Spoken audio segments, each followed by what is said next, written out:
tes.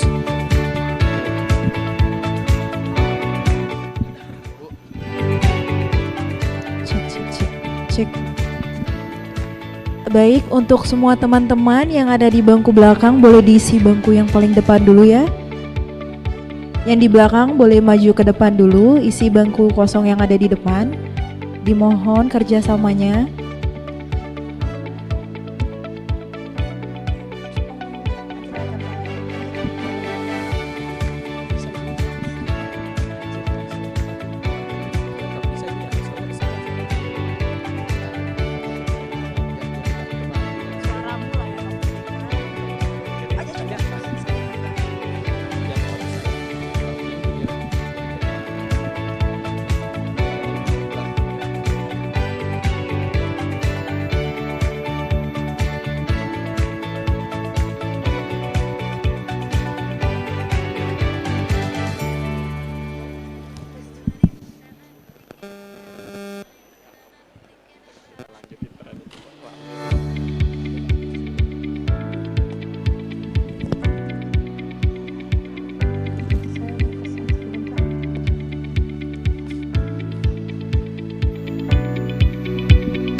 Tes satu.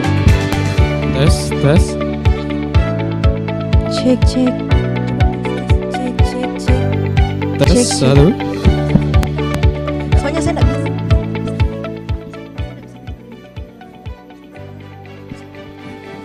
Tes.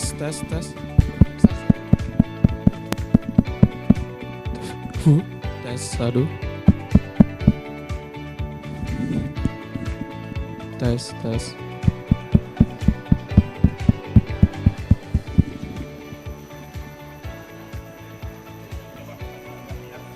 Tes.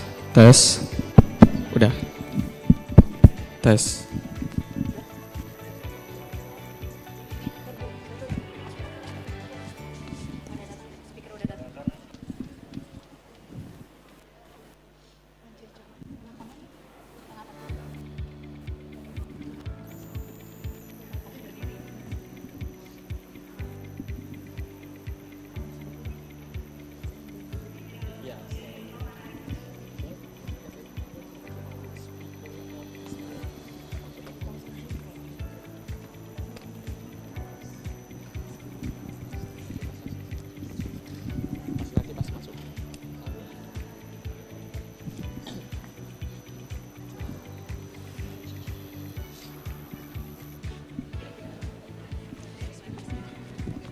Welcome to our speaker of Iscom 2024. Please give it a big applause for all of them.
Good afternoon, ladies and gentlemen. Assalamualaikum warahmatullahi wabarakatuh.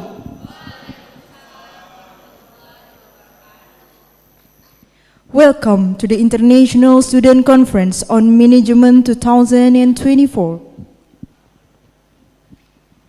I am Nur Anissa Azhara.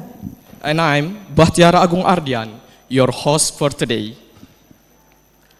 The Honorable Rector of Mataram University, Mr. Professor Insinyur Bambang Hari Kusumo, MAGR, ST, PhD, or Delegate.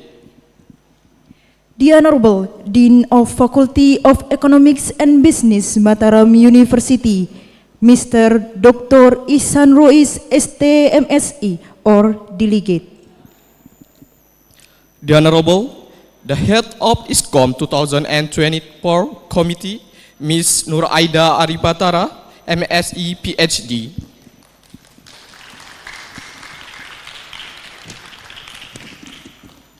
And warmly welcome to our keynote speakers.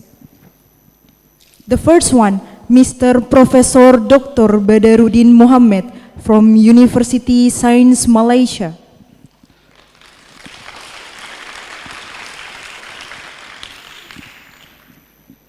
The second one is Ms. Professor Sulhaini, PhD from Mataram University.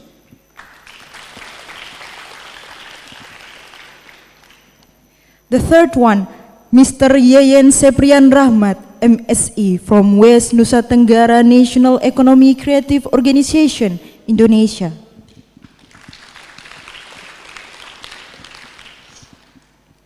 The fourth one is Ms. Roos Huizenga from Gilisa Conservation, Netherlands.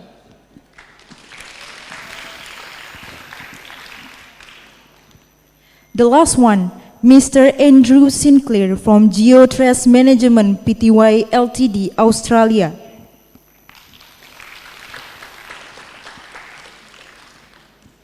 Our moderator and also all co-hosts who have joined this event are Bumigora University Mataram, YPKN School of Management, and Ngurah Rai University, Bali.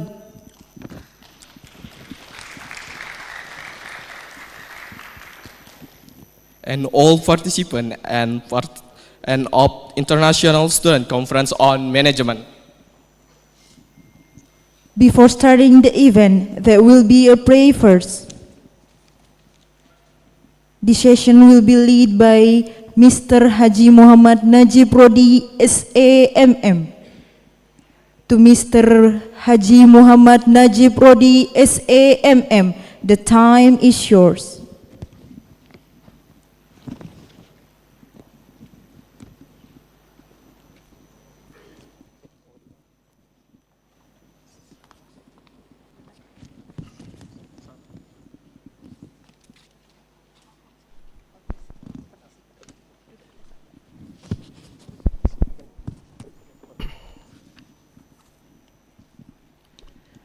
Bismillahi wa bihamdih.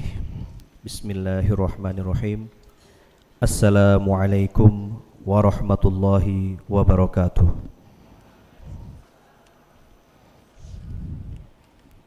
Good afternoon, my respected ladies and gentlemen. Let us raise our hands and bow our heads for a moment to pray to the most gracious God. On this occasion, allow me to guide this prayer by following Islamic guidance. A'udzu billahi minasy syaithanir rajim. Bismillahirrahmanirrahim. Alhamdulillahi rabbil alamin. Wassalatu wassalamu ala asyrafil anbiya'i wal mursalin wa ala alihi wa ashabihi ajma'in. Allahumma taqabbal minna innaka antas sami'ul alim wa tub alaina innaka antat tawwabur rahim. Allahumma anzilir rahmah wassalamah wal barakah ala hadhil jama'ah. Allahumma ja'al baldatina Indonesia baldatan thayyibatan aminatan mutmainnah. Allahumma aftah lana abwabal khair wa abwabal barakah wa abwaban ni'mah wa abwabal quwwah wa abwabas sihhah wa abwabal afiyah wa abwabas salamah wa abwabal jannah. Allahumma ansur ikhwanina fi Palestin. Allahumma ansur ikhwanina fi Palestin. Allahumma ansur ikhwanina fi Palestin. Wadawi jarihahum washfi maridahum waqbal syahidahum warham mayyitahum wa kafkif jirahatihim wa barrid alamahum. Ya Allah, Ya Rahman, thank you for giving us health and the opportunity so that we can gather here to gain knowledge that is useful for our country. Ya Allah, Ya Rahim, thank you for giving us good leaders, good teachers, good friends, and good families, so that we can be who we are today. Ya Allah, Ya Dal Jalali wal Ikram, please help our brothers in Palestine, strengthen them, cheer them up, heal their wounds, accept their martyrdom, reduce their pain, and cover them with your love. Rabbana atina fid dunya hasanah wa fil akhirati hasanah wa qina adzaban nar. Walhamdulillahi rabbil alamin. Wassalamu alaikum warahmatullahi wabarakatuh.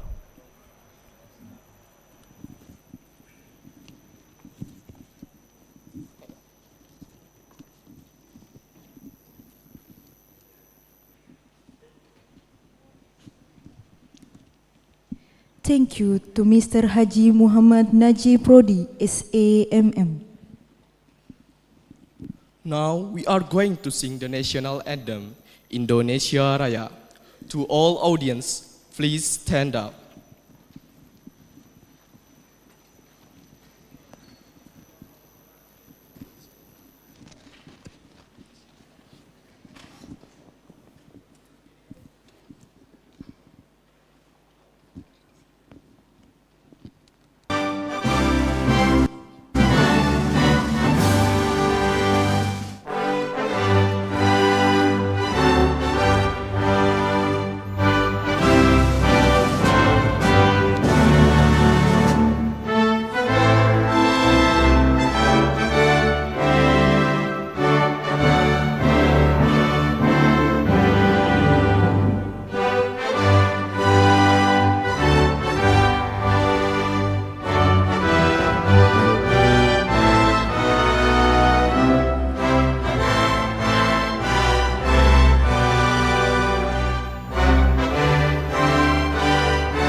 To all audience, you may have your seat.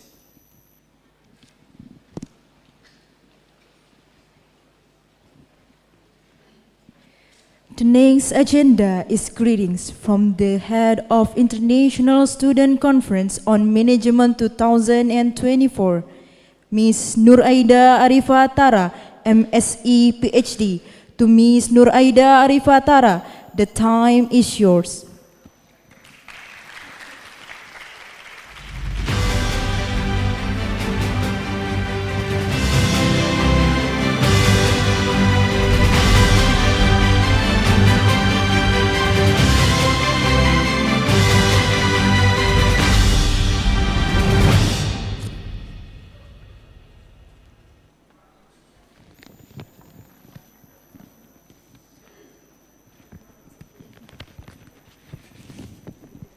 Bismillah.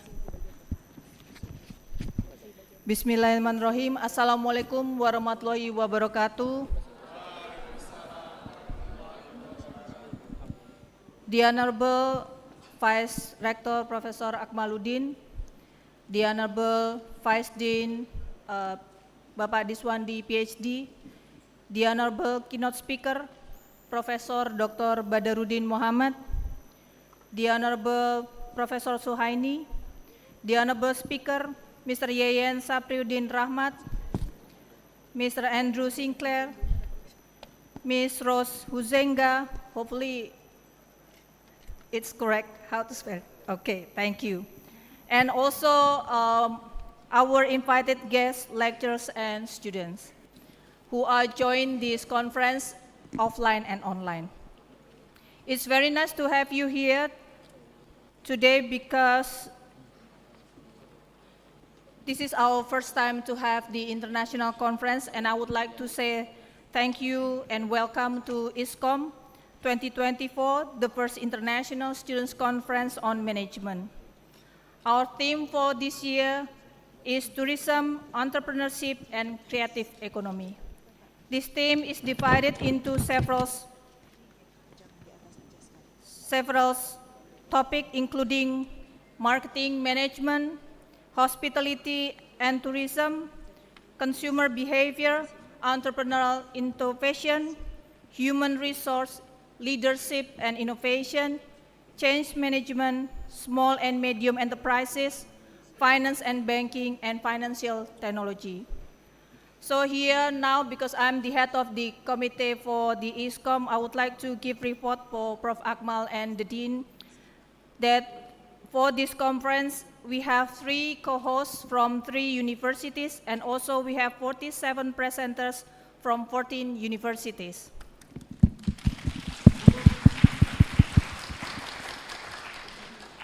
And all the presenters will present the paper tomorrow, and then we hope that this conference will be the beginning for us to share the idea and solution as part of tourism industry in NTB. And also I would like to say thank you to the Dean and also the Faculty of Economic and Business, because their support now we have our first conference. So without further ado, once again, I would like to thank you for our presenters and hope you enjoy, and also for the students here today, and hope you enjoy the conference. Thank you. Wassalamualaikum warahmatullahi wabarakatuh.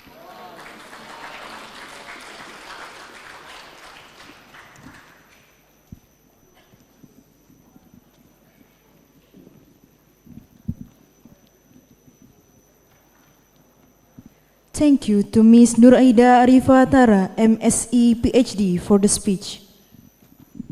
Before we going to the next agenda, maybe for all audience, you can fill the front seat first. Untuk seluruh hadirin yang terhormat, mohon untuk mengisi bangku yang ada di depan terlebih dahulu. Dimohon kerjasamanya.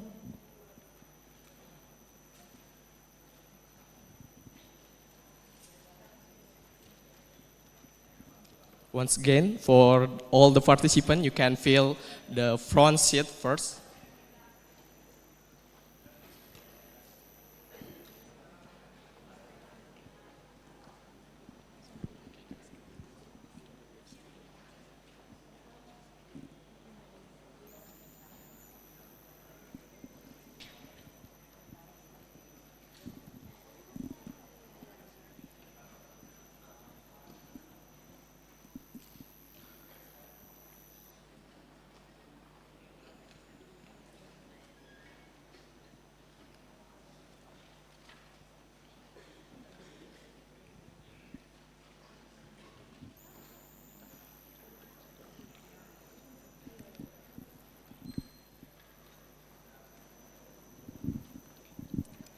Next, greeting speech and official opening by the 4th Vice Rector of Mataram University, Professor Akmaluddin, ST MSc PhD.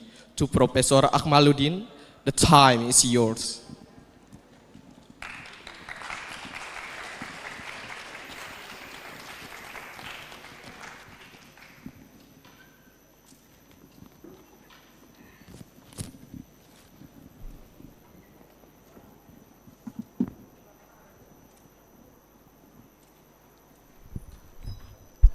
Bismillahirrahmanirrahim. Assalamualaikum warahmatullahi wabarakatuh. Alhamdulillahirabbil alamin. Wassalatu wassalamu ala asrafil anbiya wal mursalin sayyidina Muhammadin wa ala alihi wa sahbihi ajmain. Amma ba'du. The Honorable Dean of Faculty of Economic and Business, represented by Vice Dean for Academic Affairs, Dr. Swandi. The Honorable, our distinguished speaker guest, Professor Dr. Badaruddin Muhammad from University Science, Malaysia.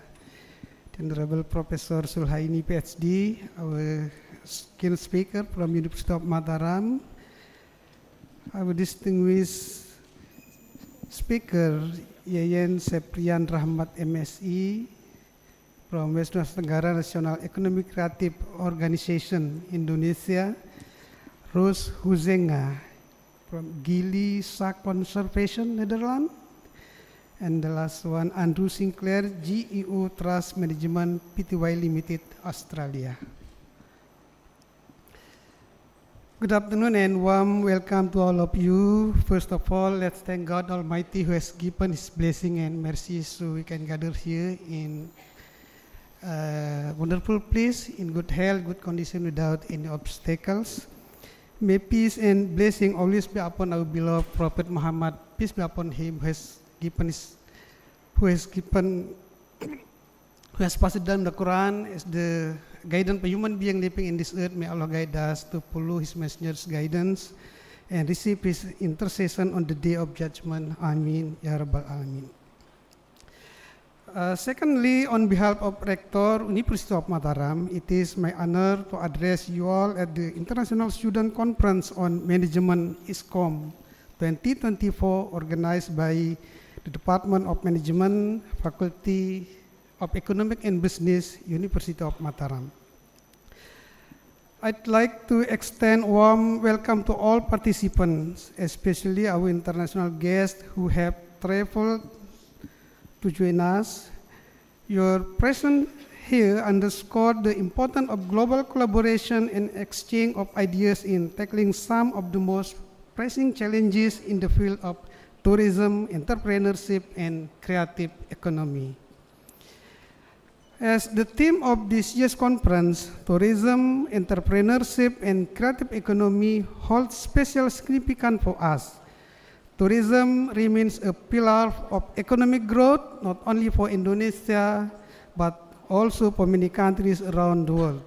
It brings together people from diverse cultures, promotes understanding, and stimulates economic activities, particularly in regions like Lombok, where natural beauty and cultural richness offer unique opportunities. Entrepreneurship is equally crucial.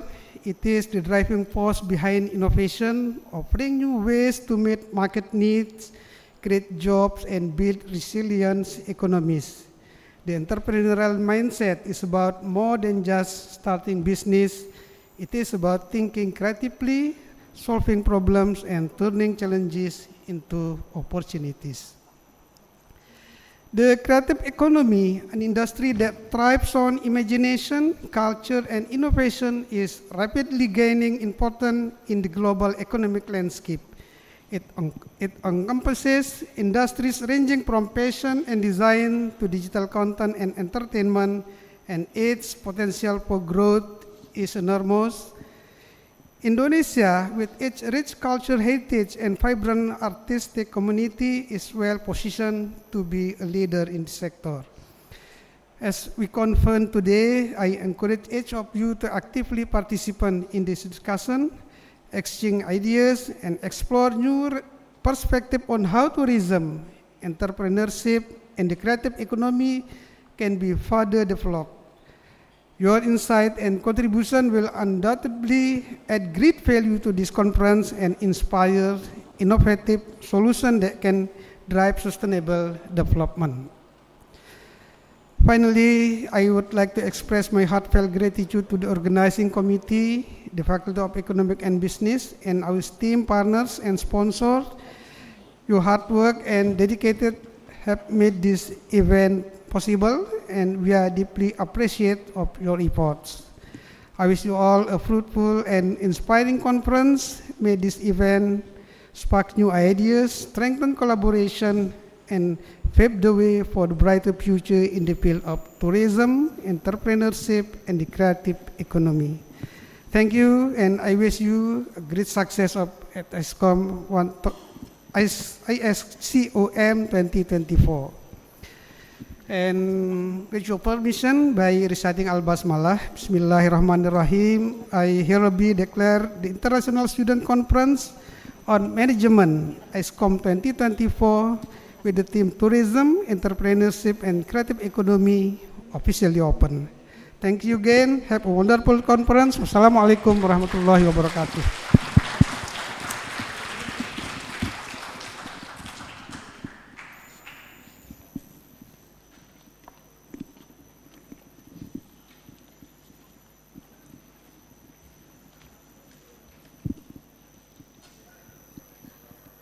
Thank you to Professor Akmaluddin for the speech and for officially opening the International Student Conference on Management 2024.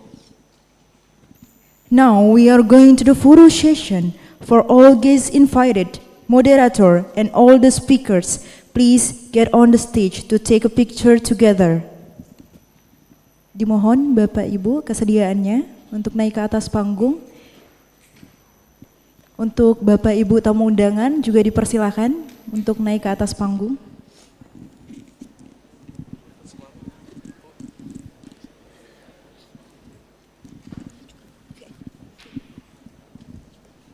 Ibu, Bapak, mohon izin nggak apa-apa naik ke atas panggung untuk foto bersama.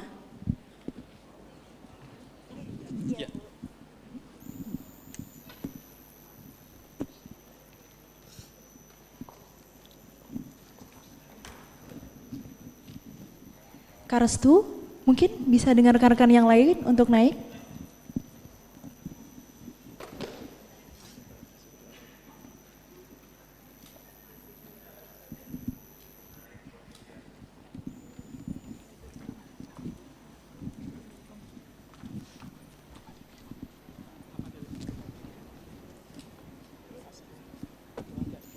Baik. Dengarkan instruksinya, baik. Icon until 3 maybe. Mungkin mohon maaf, dua lelaki yang ada di ujung kanan bisa pindah ke ujung kiri supaya seimbang. Mohon maaf sebelumnya.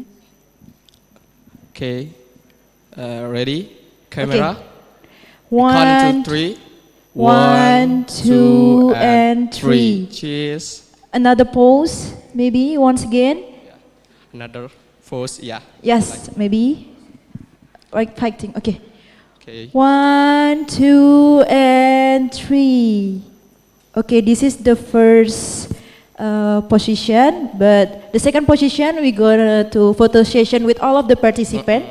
So you, And- Yeah, and for audience, you can stand up maybe. yeah, you can stand up and make more closer.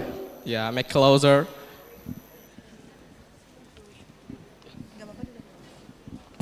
Ayo kita ikut. Once again, for all participants, maybe you can Boleh merapat stand up teman-teman semua ke and bagian tengah. closer. Ya, ke bagian tengah aja nggak apa-apa, merapat untuk foto sessionnya supaya kelihatan semuanya. Come closer, merapat, Kak. Ya silahkan merapat semuanya ke tengah. Nggak apa-apa, diisi yang bagian tangga tengah. Yang di sebelah kiri Untuk juga sebelah bisa kiri. lebih merapat. Iya, terima kasih. Oke, I count again. 1, 2, and 3. Ready? The camera? Okay. We count until 3, okay? 1, 2, and 3. Cheers. Maybe another pose again. Okay. Again. Okay. All of you do like this, okay? 1, 2, and 3.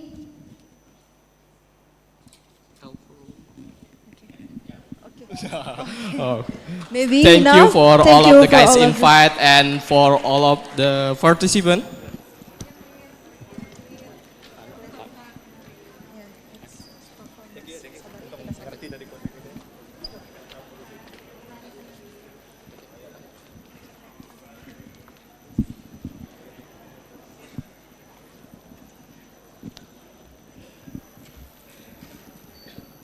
The next is performance, traditional dance from Lombok, namely Kembang Sembah.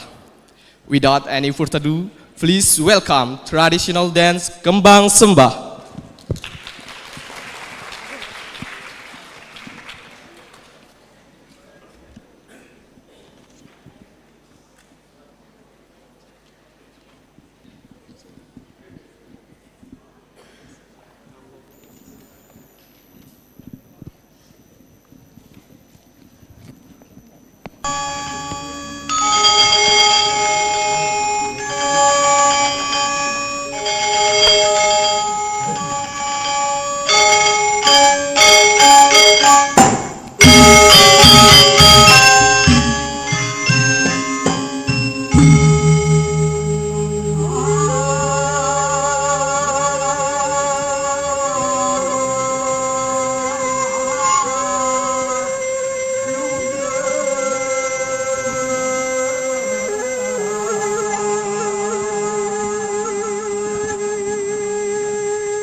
The next performance, it's also traditional culture from Lombok, namely Presean.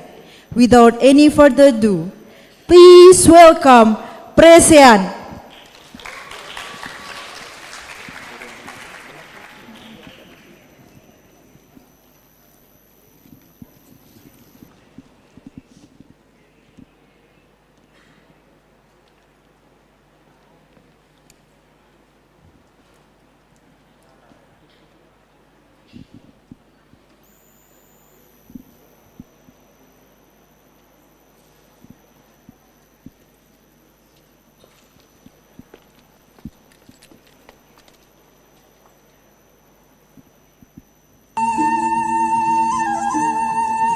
Panas jelo bumi sasa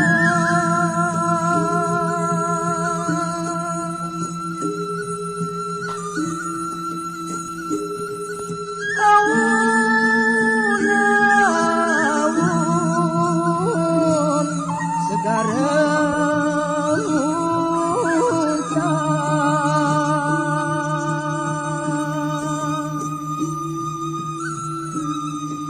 Nganjang kekabung randani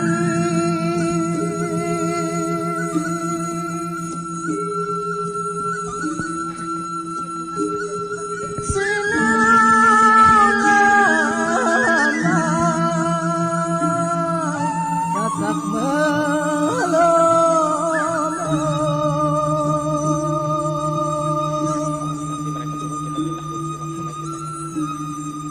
Polos bener tingkah laku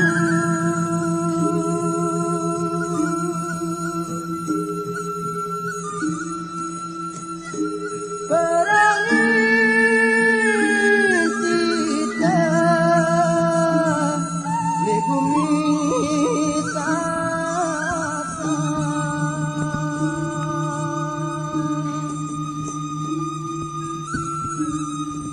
Hendak sombong, hendak cekap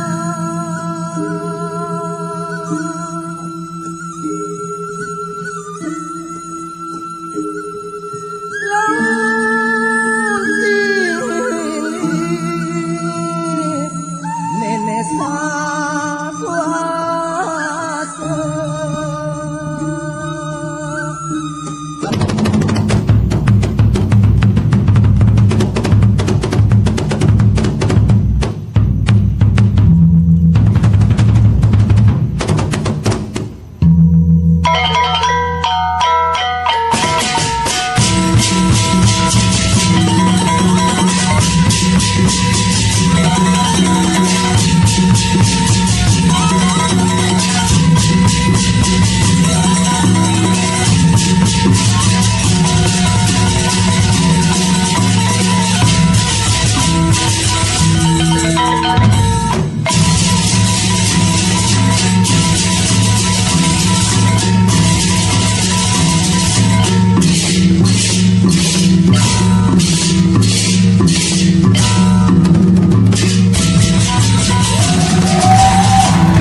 give it a big applause for all of the talents.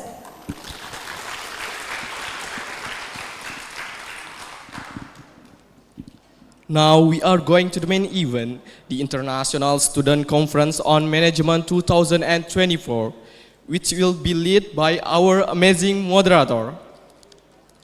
Without any further ado, please welcome Mr. Agus D. SA MBA DBA.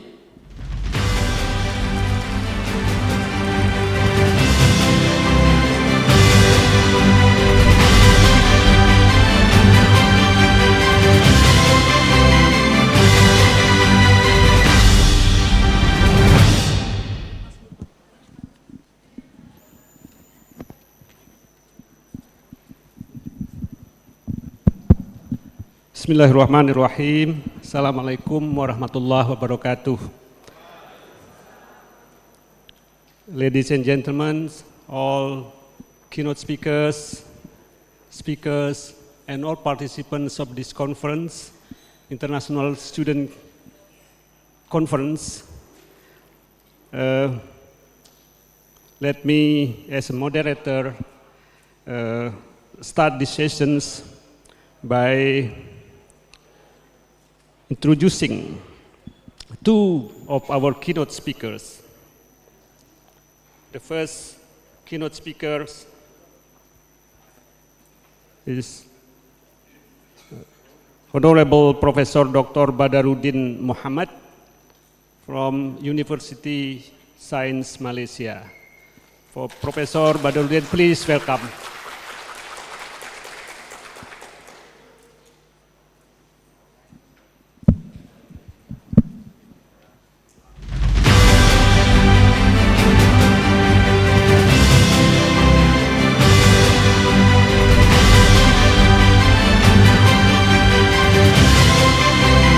Thank you. Our second guest speaker is Honorable Professor Sulhaini, PhD, from Department of Management, University of Mataram. Please welcome Professor Sulhaini.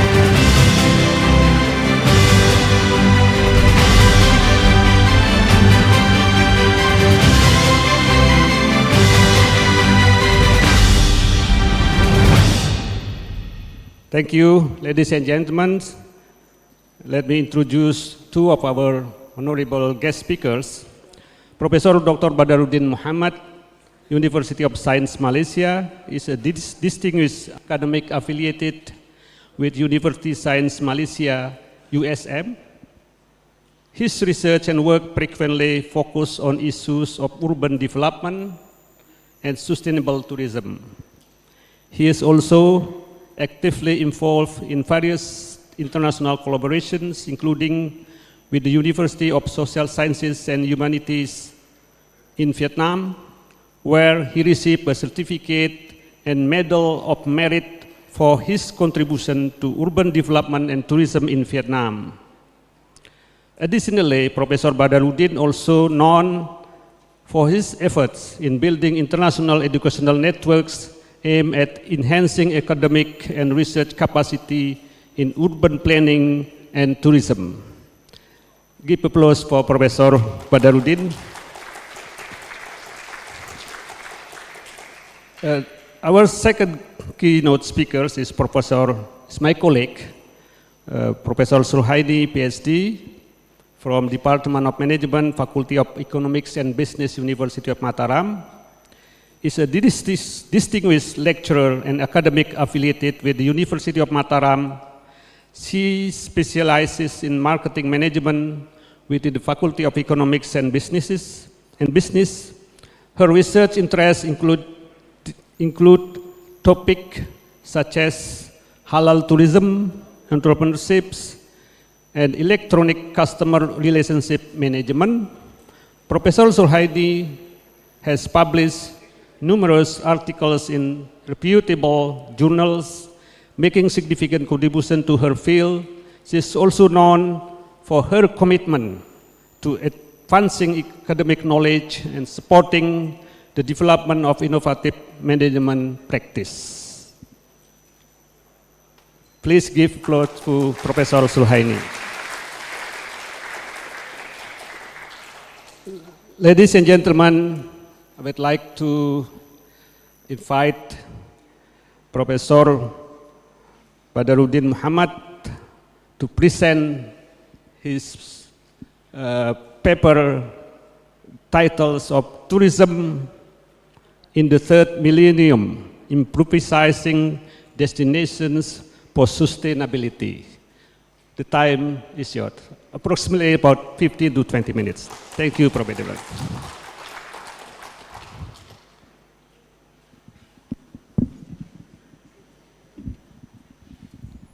Bismillahirrahmanirrahim. Assalamualaikum warahmatullahi wabarakatuh. Terima kasih Bapak Moderator, fellow keynote speakers, fellow speakers, students, friends from UNRAN. Thank you for having me here. It's good to be back. What Andrew now calls home. It's good to be back in Mataram. This is my first time in UNRAM, and I've been given 20 minutes. I may shoot to about 23 minutes dengan izinnya Pak. And this is the place that I stay currently. University Science Malaysia is located in the island of Penang, which is famous for the beach, not as beautiful as the beach that you can find in Lombok, definitely. The beach in Penang look nice from the sky, but the closer they get, the uglier it gets. Penang, Georgetown is a World Heritage, famous for the streets arts, the habitat of Penang Hills, and the city and multiculturalism, and also the food. 2 weeks ago, a friend from my hometown, come from the east coast of Malaysia, called me, telling me that his and his family are in town, and they were looking forward to eat at this next place. Sorry, I forgot that I need to communicate with the person up there. Next, please.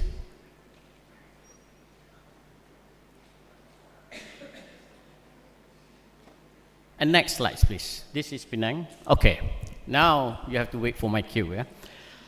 Well, one of the signature dish of Penang is nasi kandar. I'm sure some of you have eaten nasi kandar, but you only eat authentic nasi kandar in Penang. The one that you eat in Tokyo, the one that you eat in Kuala Lumpur, we in Penang, we don't call that nasi kandar. That's a fake one. People will come all the way from the country to sample this signature Indian dish of nasi kandar. And when my friend sent me this picture, I told him that, well, you went to the viral place, and you have to wait maybe 1 hour 45 minutes, 2 hours to get to the dish. The whole idea is that the longer you wait, the angrier you get. The angrier you get, the hungrier you get. And the moment you reach at the dapur there, at the reception, you're going to slaughter on whatever they offer on the plate. Next, please. So this is a common scene. If you go during the weekend, if you go to the popular places, you have to wait for about 2 hours. So this is the power of influencers. Yeah, you Google, you go in TikTok, you see a lot of influencers always telling good things about new restaurant, new cafe, new menu. So everybody wants to be influencers, including you, but not me. And comparing to the previous influencers, where we use model and artists, I think the common people now have become influencers. We would visit the place because of it is viral, Influencers will go all the way to do their content, and we as influences, which include you and me, would sometimes blindly follow the influencers, which sometimes result oversold, overhyped, overcrowdedness, overrated, and overcapacity. Next, please. Next, please. Remember this? Whenever we want to eat, our parents will ask us to recite a dua. Next. But today, sometimes my wife, sometimes my kids scold me for touching the food. Daddy, why you touch the food? We want to take picture first. And we all guilty of doing that, right? We eat with their eyes, yeah, as long as it look good in your Instagram and Facebook, it doesn't matter how it tastes. And the ladies sometimes, you don't really want to eat, right? Hanya untuk fotoin aja. Yeah. Asalkan nampak enak, look delicious, take the picture. Oh no, I'm on diet, I'm not eating. Yeah. So we are the male species. It doesn't matter how it looks as long as it looks good to our plate. Next. So the way we react to the promotion has changed. Yeah? Here comes the era of electronic words of mouth. And less attention is given to the information provided, promoted by our government. The words of common people has become the thing. Thereby, we must relook at the way promotion are promoted. Next, please. We, generation, I don't know what generation are we in now. Gen 1, maybe? You are Gen 2? Well, Gen 1, those days we use map. When we travel, we ask people. That's where we take the opportunity to speak the language. We make friends. They ask us, we ask them. Yeah? And sometimes they pretend they know the place, so they give the wrong direction. But it doesn't matter. But that's the whole idea of interaction between tourists and the host. Next, please. But now, fortunately or unfortunately, we have our brother Mr. Google to ask. Anything you ask Google. The answer of your examination also you ask Google sometime. Yeah? So things really have changed. Next, please.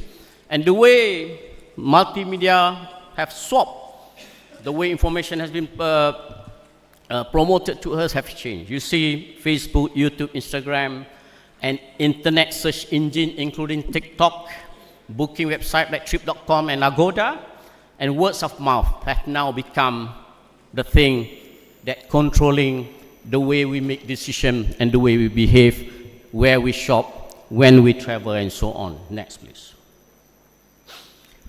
When we travel, again, Gen 1, we normally ask people to take our picture. Yeah.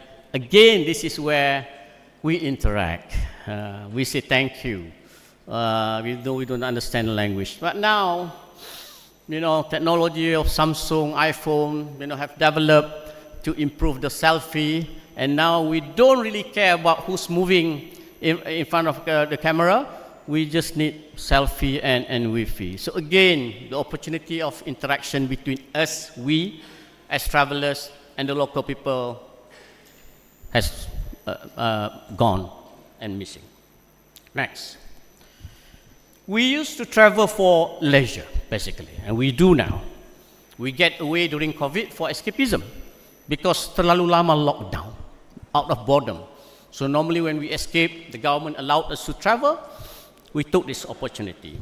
But today, we travel for the sake of showing off. Yeah, we want to be there first, or to show your friends that I'm here, I'm eating this, I'm eating that, you are at home.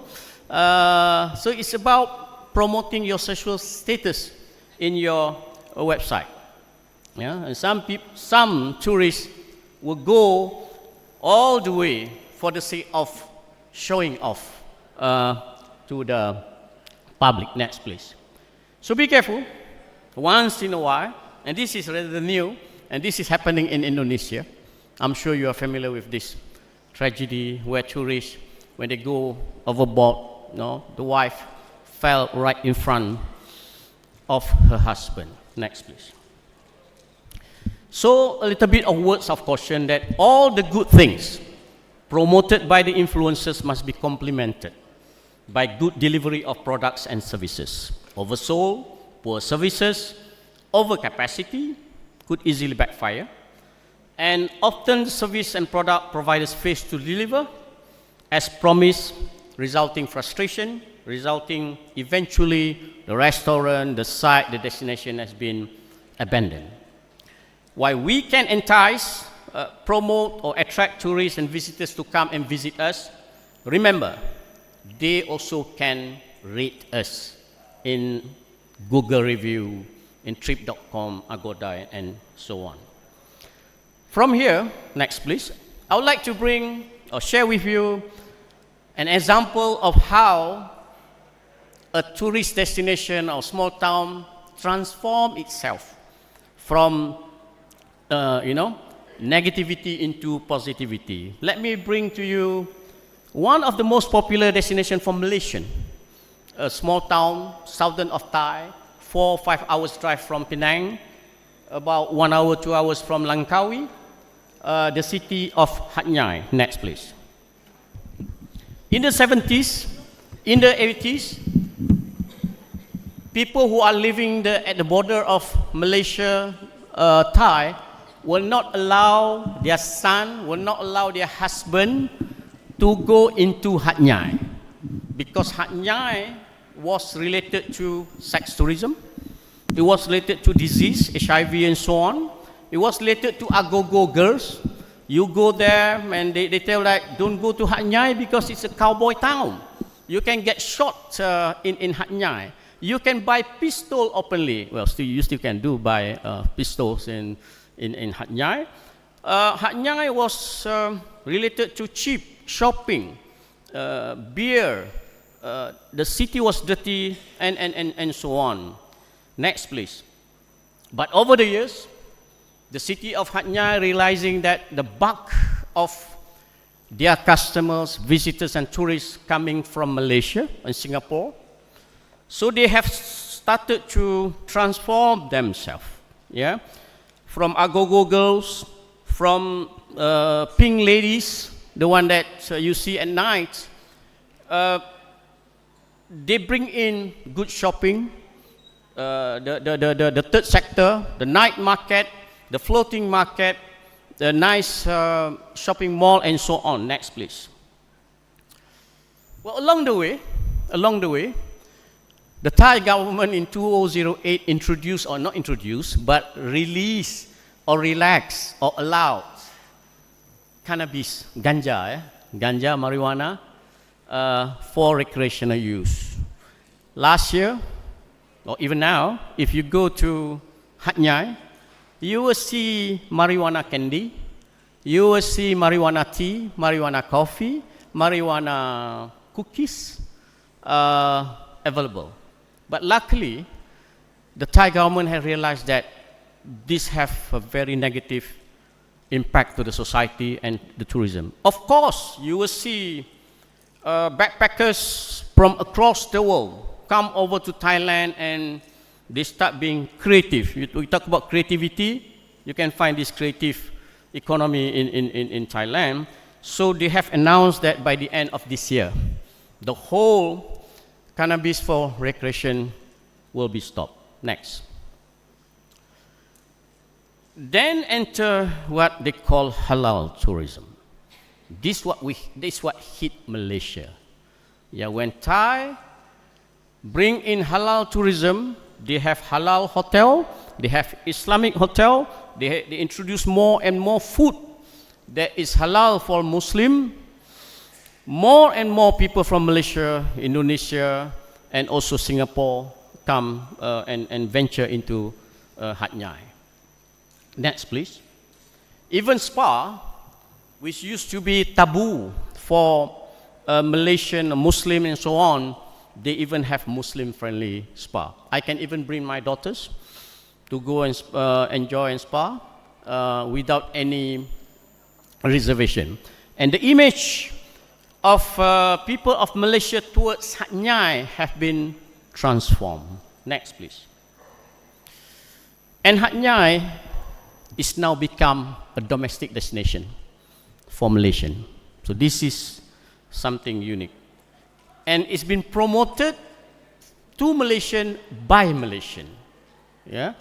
And these have cost, you see, we spend about 270 million of ringgit in Hat Yai.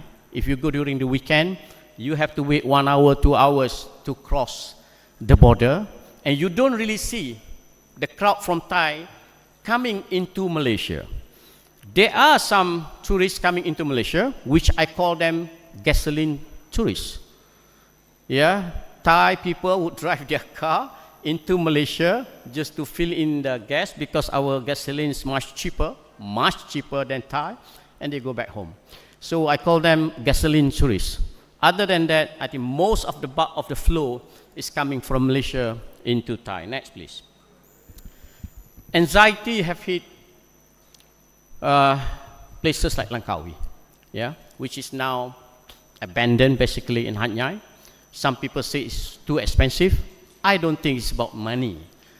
Thai is not cheap because now baht is going up and up and up. It's not about really the money. It is about the quality of products and experience that perhaps you are looking for when you travel. Next, please. During our former Prime Minister Mahathir, Langkawi is the pet project or pet island of Mahathir. So he brought in Langkawi International Maritime Exhibition. He brought in Le Tour de Langkawi, just like you had last week, Lombok Grand Prix. He introduced Langkawi duty free without realizing that the whole connotation of duty free doesn't really attract people. People will not go shopping in Langkawi. If you are a rich person, why must you go and shop in Langkawi? You can go to other countries and shop. So the only cheap about duty free is liquor and chocolates. And how much chocolate can you buy, and how many times you want to buy chocolate whenever you travel. Next, please. So what went wrong? The corporation come in, big hotels come in, then the local people start selling their land, go into tourism and so on. But what really happens that during the COVID-19, after the opening of lockdown, a lot of Malaysians visited Langkawi as a part of escapism, but we, because I'm Malaysian, we were treated badly by the people of Langkawi. The news about they increase the price unnecessarily, the way they treat the local people, not nice. So whenever we have a chance to travel abroad, then I think everybody are not interested to venture into Langkawi, but instead going into Thailand. Next, please. My second session, I'm not sure what the time I have now. Tourism is about making people happy. Next, please. The government want to be happy. If you are the Minister of Tourism, Pariwisata, you want to report to your president that Indonesia is doing well. You want to report the numbers, the income, the increase in visitors to Indonesia. If you are a business person, you want to make money, basically. You are not what you call NGO. Even NGO wants to make money. Yeah, you want to have a good return of investment. Yeah, and then if you are a community, you want to gain also benefit from tourism. You do not want just to be a product. You want to get involved in all aspects of tourism development.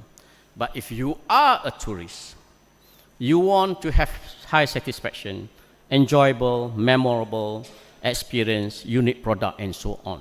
Next, please. If you Google Lombok, this is what you get. This is the image that we all throw to the world. Lombok is about nature. Lombok is about no people around, well, very quiet, pristine beaches, culture, and so on. Next, please.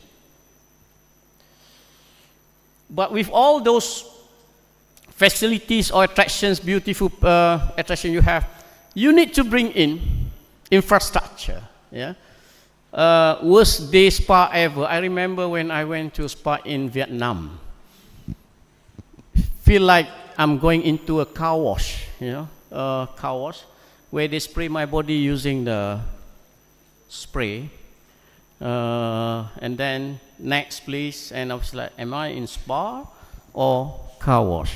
So you may want to have services, but next please, the way you deliver that services are more important. And this is something that you in Indonesia, people in Thailand are very good at. This is something that I always remember. This is my wife when we visited Koh Ngai. Koh Ngai, when we arrived, this little girl come to us and deliver a bowl of water, warmly, run to us. And I remember her forever, because this is Thai hospitality. Yeah, this is Thai hospitality. Something coming genuinely in their DNA. I'm sure you have been to Thai. Cara mereka bercakap dengan kita, kapun kap, silakan. Kepada orang lelaki, sudah kenyang pun mau makan. Yeah, because of the softness of the language and the gesture. Next, please. The next level for product is you must give choices and innovation. Look at the way your nasi padang. Look at the way nasi padang promote themselves. You give like 40 dishes, because not everybody will eat the same dish without realizing that nasi padang is a trap. If you touch, you have to pay, right?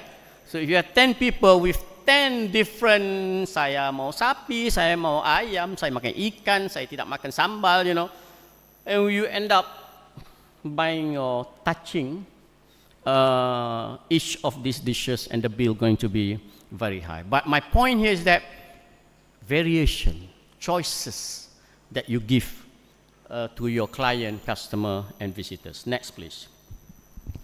Yesterday, Pak Zihan and Pak Firman took me to Sasak village, but it's not the picture. This guy got it from internet.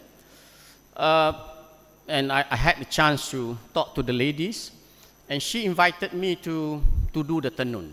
I politely declined. I said, if I do that, it will take 2 years for me to finish. So, but the whole concept of good quality product is about participation. You have to allow people to participate for them to enhance their product. Next, please. And if you've been to Bandung, I've been to Angklung Sang Ujo many times.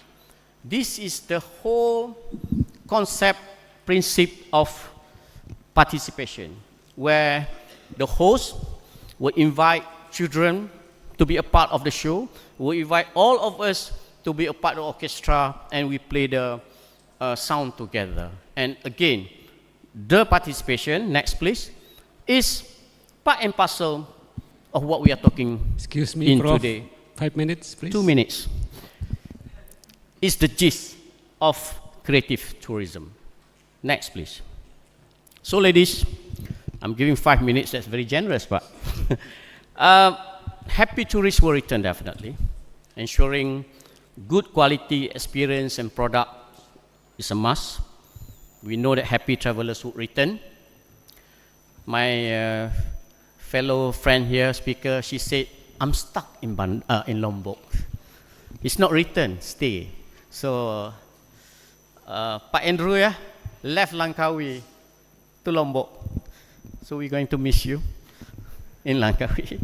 Happy travelers will return definitely, will be loyal to destination, will write and talk things good about the destination of their experience, and vice versa definitely. And happiness can only be achieved when tourists are satisfied with their travel experience, with the product they consume or experience. And high satisfaction can be achieved when we manage to fulfill the wishes and expectations of our visitors. Next, please.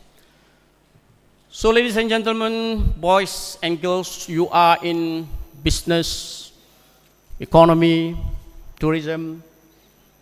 We can make a conclusion that from the short sharing case study, Hat Nhai, Langkawi, and whatnot, we know that vibrant domestic tourism is the main pillar of sustainable tourism.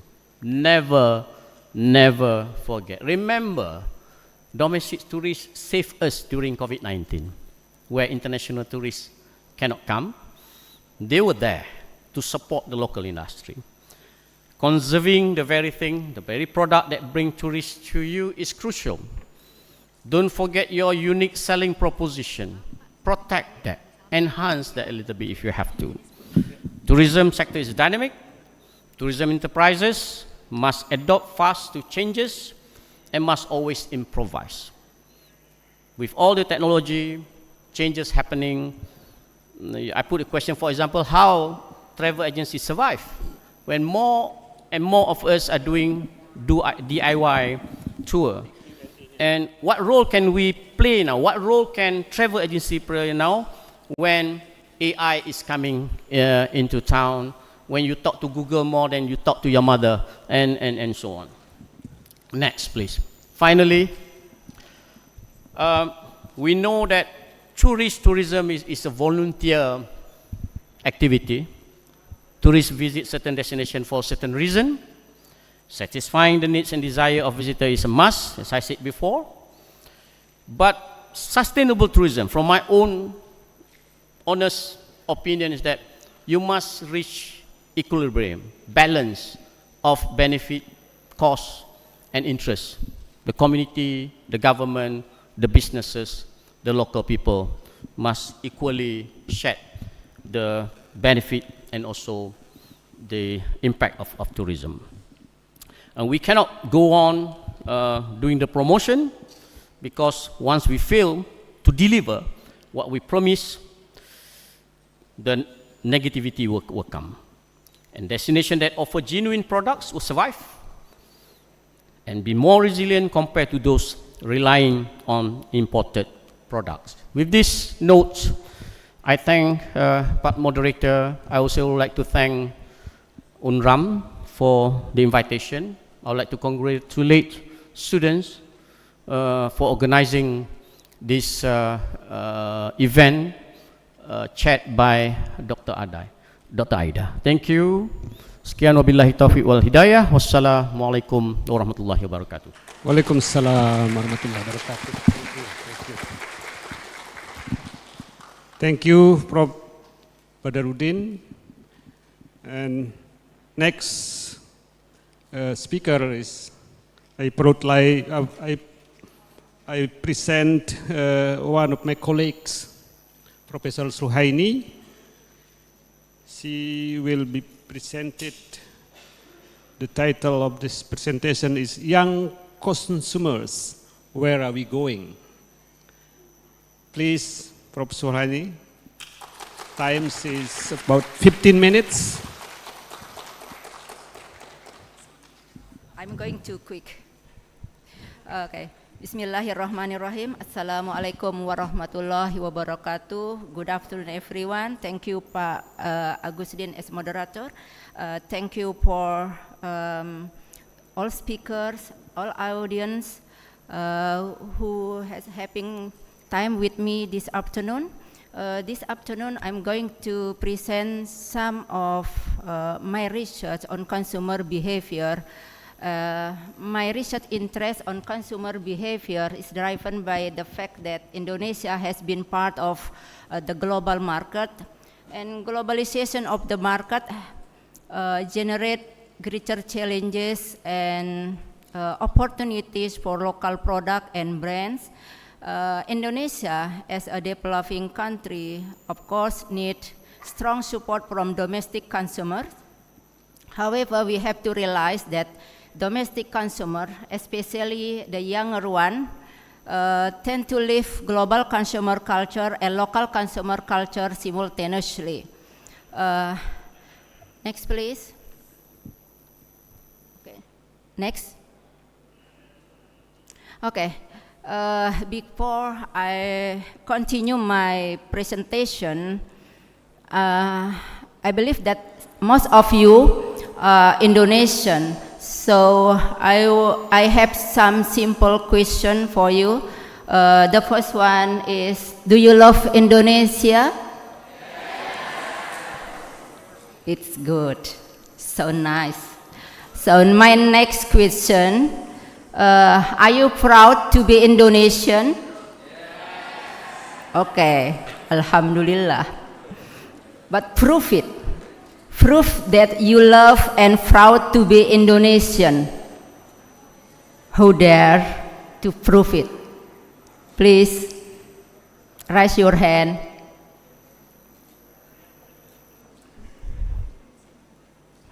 Oh my God. You say you love your country, but you can't prove it. As a consumer, can you prove that you love Indonesia? How? Please. Please prove it.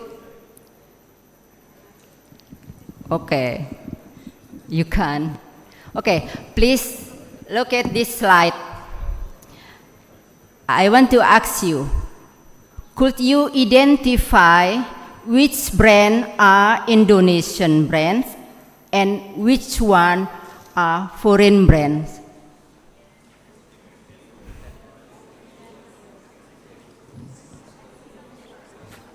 Okay.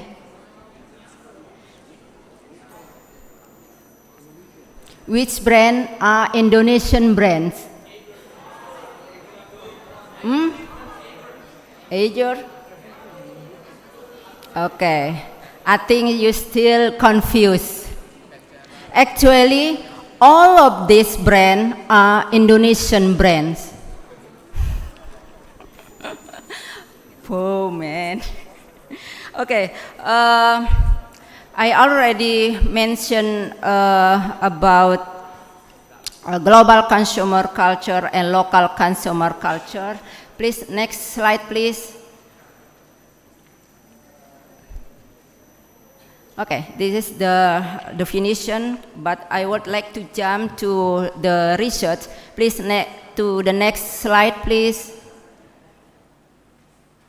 Okay. Our study in 2018 and 2020 uncovered that young consumers in Indonesia tend to admire foreign brands because they have strong orientation toward global consumer culture. They have inferiority image on local product or local brand, and they tend to have a passive brand hate toward local brand. And in 2019, our research uncovered that Indonesian young consumer tend to misclassify favorable local brands. When they see a brand that have favorable association or identity, they tend to think that the brands coming from developed country. That's exactly you saw me today. The third slide. You are unable to identify all of those local brands. In 2021, however, we found that young Indonesian consumers still show positive attitude toward local brand. However, again, the positive attitude is weakened by strong global symbolic value orientation. And next, please. In 2022 and 2023, young female consumers show a xenocentric tendency. They have a strong connection or relationship with foreign brand. In 2024, we carried out 2 studies on consumer behavior. The first one show that young Muslim consumer desire for global luxury brand. As members of a global society with global consumer culture, young Muslim consumer do not see this adoration as a breach of Islamic principle. The second study in 2024 indicate that young consumer do not have a really strong connection with local brand, and they are not really proud of those brands due to strong influence of global consumer culture. Okay, next please. Okay, at this point, we can say that young consumer in Indonesia have a greater tendency to live global consumer culture rather than local consumer culture. They are global oriented, they are foreign brand admirer, they are hedonic value seekers, and they are global symbolic seekers. Next, please. These tendencies has strong indication of consumer xenocentrism. This term refers to consumer internalized belief of the inferiority image of domestic product or brand. Xenocentric consumer thinks that high quality product or brand are not existent in Indonesia or in the local market. They think that Indonesia is inferiority compared to other countries. Those tendency reflects what we call it, something is not really strengthen our spirit as a domestic consumer or as Indonesian citizen. Consumer xenocentrism, according to Karaoke and Kemakam, is pervasive colonial mentality, is passed from generation to generation and is seen on the degree of inability to identify favorable local brand. The indication of strong consumer xenocentrism among young consumer in Indonesia can be seen on this slide, please. Next slide, please. Yeah, this for indication of strong consumer xenocentrism among young Indonesian consumer. Yeah, next please. Young consumer have favorable halo effect on foreign brand. They misclassify favorable local brand and lack of local brand origin knowledge indicate a rather weak relationship between them and local brand. It reflects their image of Indonesia as the source country and other countries in their mind.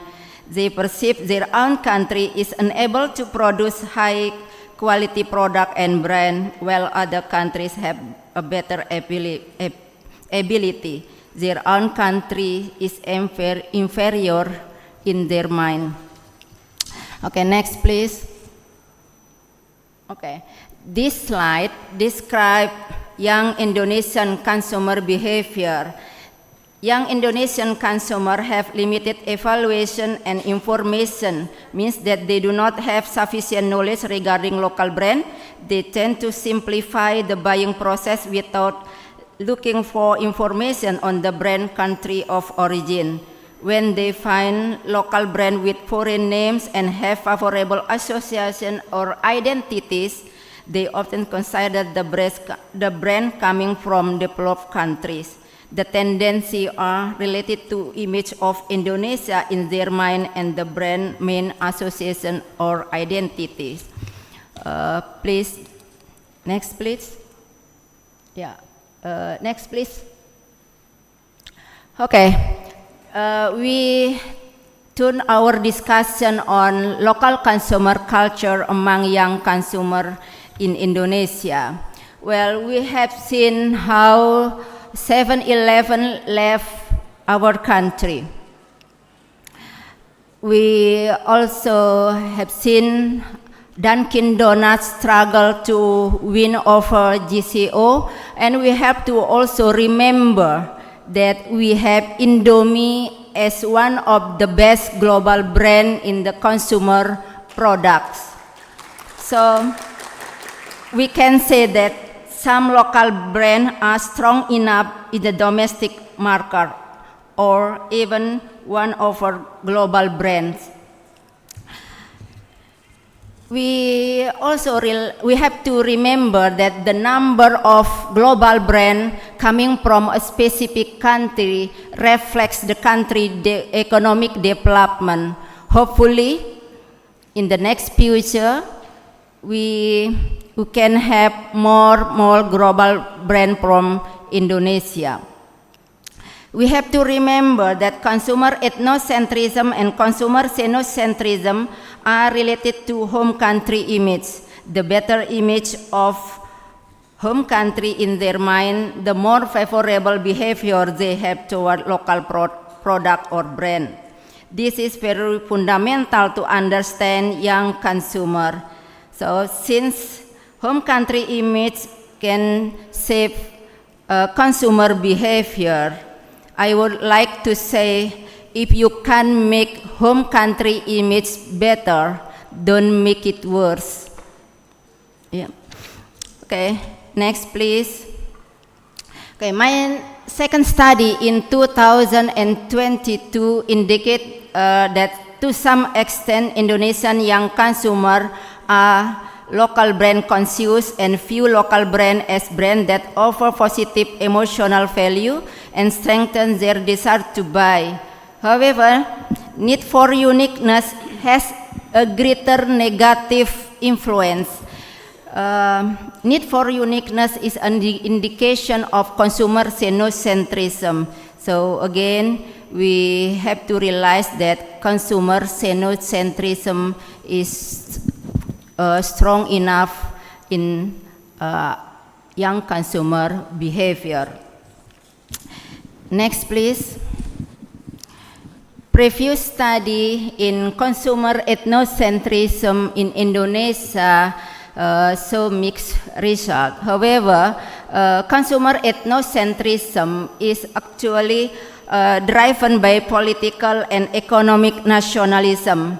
Some experts say that it relates to patriotism in consumer behavior. Yeah. Next, please. Okay, this is the conclusion of my presentation today.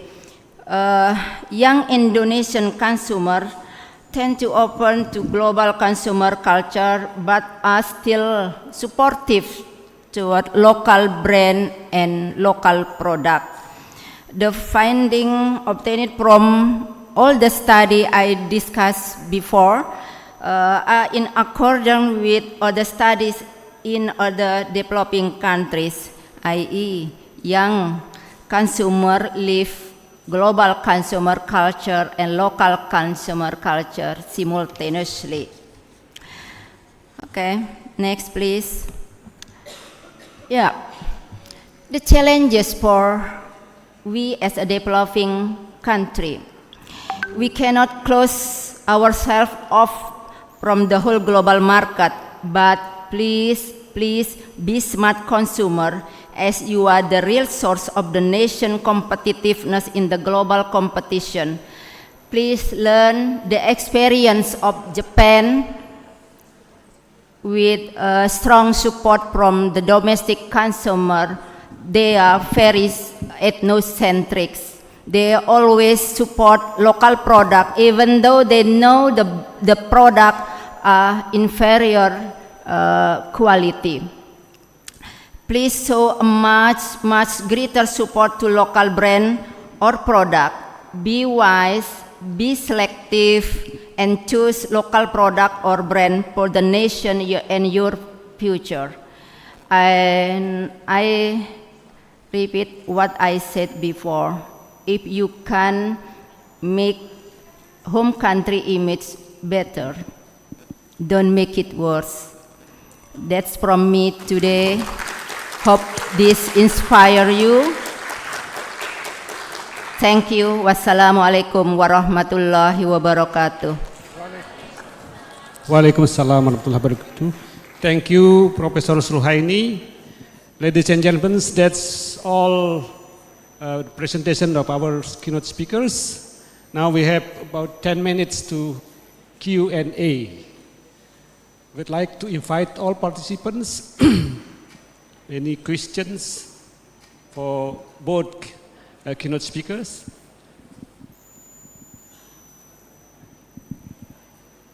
One, two, this side, no?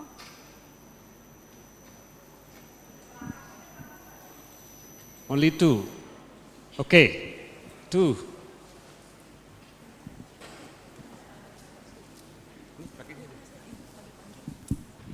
Mungkin teman-teman ada yang mau bertanya? Up your hand please. Yang mana? Oke, that one.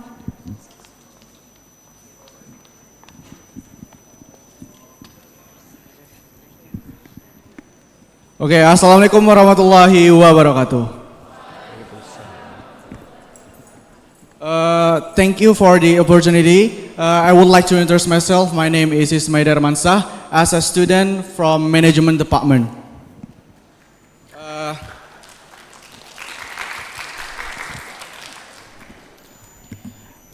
I would like to ask for Mr. Muhammad about influencer marketing. So the question is, what is the main focus? What is the main focus and role of influencer marketing through social media promotion, especially in tourism? Gitu. Maybe that's all from me, and thank you. Terima kasih and congratulations for the question. Yeah, it take a hero to ask a question. I think we all must be responsible in whatever, whenever we do the promotion. So honesty must be there. Kalau makanan itu jelek, you have to say, but very rare, right? Very rare. If you look at TikTok, influencer will talk negative, masakan yang tidak sedap, kurang enak, in front of the owner. And worst thing is that even we know the food is not good. Yeah, we know it is a lousy place. We still want to convince people, come and eat, this is the signature dish of this place. So my one word answer to that, I think we bear the responsibility of giving the correct, honest review of certain place, rather than because you are paid sometime, you are paid by the restaurant owner to talk good things about the food that they preserve. Then eventually people will curse you or curse us for not telling the whole truth or the whole picture. Thank you. Thank you, Prof. Badaruddin. Next questions, please.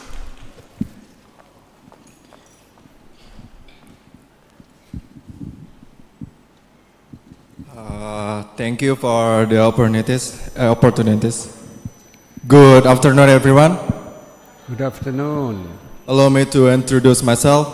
My name is Tony Winata, now study on management on 5th semester. I want to ask on Prof. Suhaini, which language? Indonesian or English? In English. Allow me to, what do you think, Prof. Suhaini? It was said earlier that Indonesia is one of the countries with high consumption. But why can our local brands lose in competing with product or brands from foreign countries? We should able to become a developed country because our country is one of the countries with the highest consumer. And if local citizens support local brand, but why can we support the local brand? What are the factors? Thank you. Okay, I think Any questions? One more? I think langsung aja Bu Sul. Yeah, thank Please. you.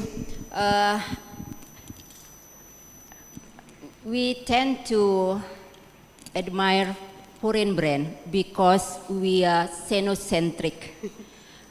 What Karaoke and Kemakam say, that is a mentality of colonial, is a passed from generation to generation. We always think that our country is worse than others.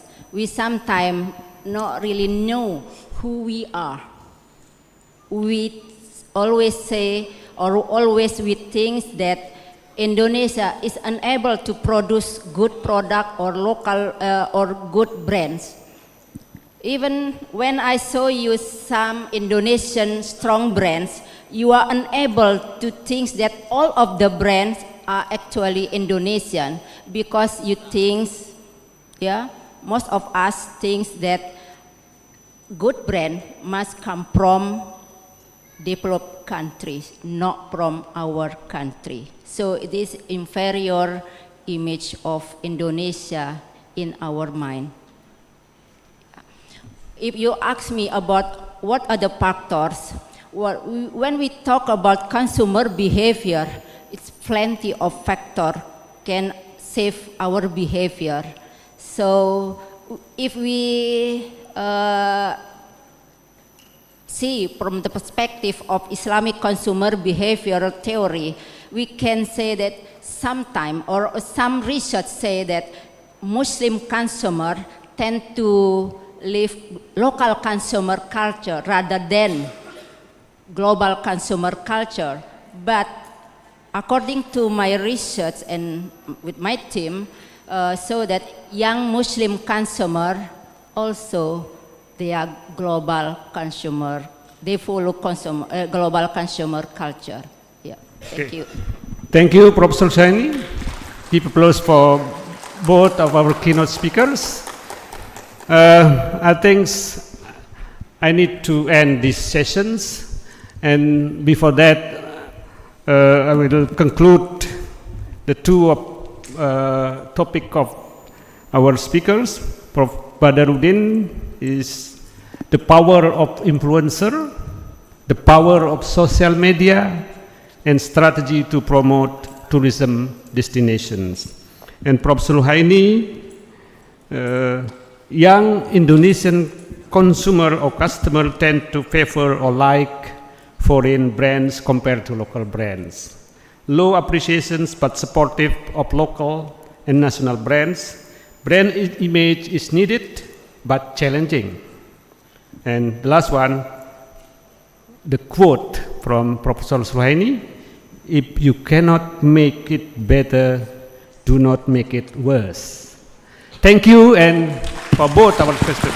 Thank you. Wassalamualaikum warahmatullahi wabarakatuh.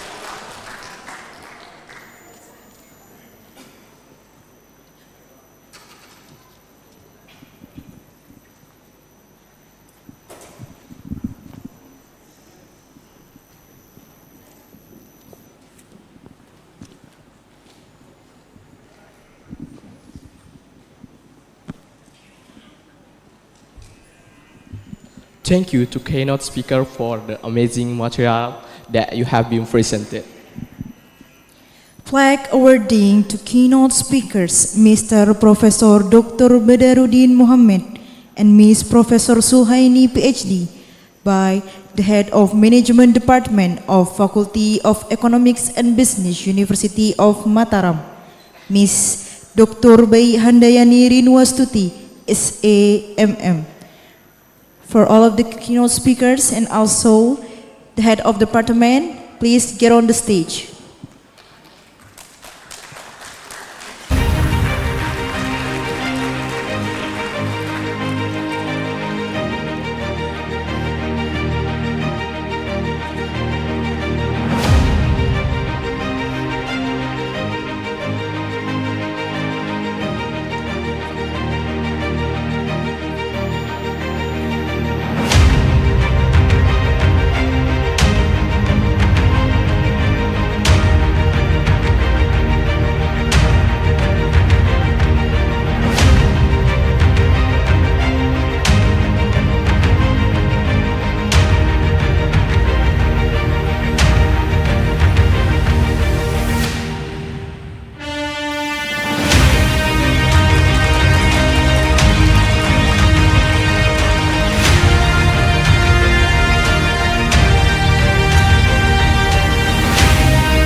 We go to the second session. Will be led by our amazing moderator. Please welcome Miss Nuraida Rifatara, MSc PhD.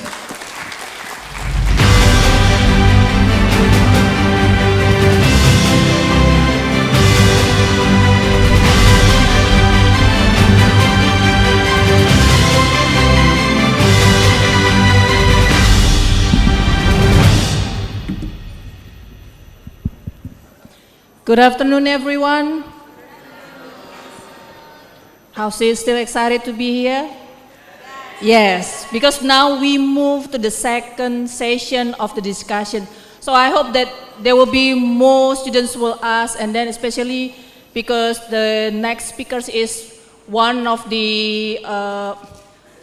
our partners in tourism industry. Because usually you just know that the tourism industry only talking about hotels, right? And then what else? Tourist destination. We never think that the trash management, waste management, and then about conservation will be part of the tourism industry. So I would like to invite our first speaker, Mr. Yeyen Seprian Rahmat, MSc. Please welcome to the stage, Pak Yeyen. And then the next one, I also would like to invite Mr. Andrew Sinclair. Please, Andrew, come to the stage. And then the next one, I would like to give a big round of applause for Miss Rose Huzenga.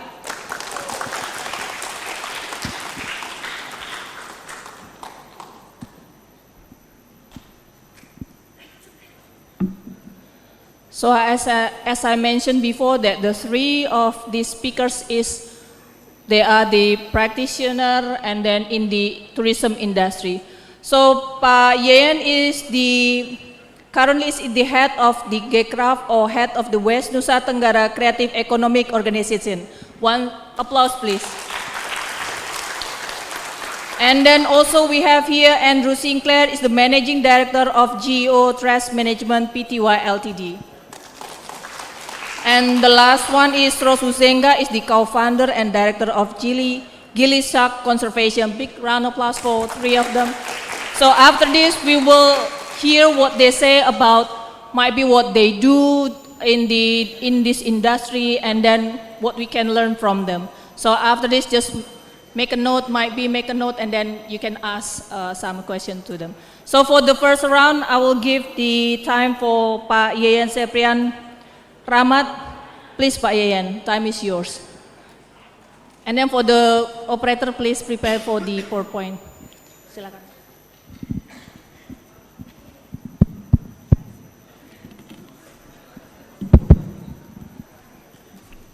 Bismillahirrahmanirrahim. Assalamualaikum warahmatullahi wabarakatuh. Yang sama-sama kita banggakan, kita hormati, ya, dari Iscom, dari Unram ada Pak Agustin, keynote speaker Profesor Badarudin, Bu Sulhaimi, ya, rekan-rekan speaker, ya, welcome. Para hadirin semua yang hadir pada kesempatan sore hari ini. Jadi mungkin saya sedikit berbeda. Jadi kalau tadi semua bicara bahasa Inggris, jadi sekarang saya bicara pakai bahasa Indonesia. Jadi karena bahasa Inggrisnya masih nanggung, jadi daripada salah ucap, salah baca, mendingan saya menggunakan bahasa Indonesia. Dan saya yakin Profesor Badarudin paham sekali bahasa Melayu. Itu. No problem, Profesor. Thank you. Tema saya pada sore hari ini sebenarnya sangat menarik. Sangat menarik karena memang tema ini mendapat momentum di Indonesia, khususnya di negeri kita Provinsi Nusa Tenggara Barat ini, yang akhir ini terus menunjukkan tren yang meningkat. Dan ini sektor yang dari hari ke hari itu menunjukkan tren bagus dalam kaitannya penciptaan lapangan kerja, peluang usaha, termasuk di sini bertambah besar pada pertumbuhan ekonomi negara kita. Jadi saya ambil tema ekonomi kreatif, peran dan tantangannya bagi wirausaha dan pariwisata. Next. Ya, lanjut. Sebelum saya masuk pada materi ini, jadi saya berangkat dari satu komunitas yang namanya Gerakan Ekonomi Kreatif Nasional. Ini sebuah komunitas yang berisi di samping itu palapraku ekonomi kreatif di 17 subsektor, juga berisi peminat yang punya concern terhadap permasalahan-permasalahan ekonomi kreatif ini. Jadi kami di Provinsi Nusa Tenggara Barat ini sudah terbentuk di 10 kabupaten kota. Jadi kegiatan utama dari kami ini adalah bagaimana mendorong tidak saja iklim ekonomi kreatif itu, tetapi bagaimana membantu industri-industri kreatif ini tumbuh dengan pesat di semua subsektor, yaitu 17 subsektor tadi. Jika kita melihat data, jadi kami punya hanya data ini yang terbaru. Jadi data tentang aircraft ini, Bu Aida, agak sedikit sulit karena nomenklatur kita di Indonesia ini, ya jadi di Jakarta itu namanya Kementerian Pariwisata dan Ekonomi Kreatif. Ya, di daerah itu masih ada namanya Dinas Pariwisata. Jadi nomenklaturnya itu. Jadi dia ada di Dinas Perdagangan, ada di Dinas Ekonomi Kreatif, ya, ada di Dinas Koperasi dan UMKM. Sehingga menyatukan data itu sedikit telat kita. Itu. Sehingga BPS pun sedikit telat merilis data-data terkait dengan aircraft ini.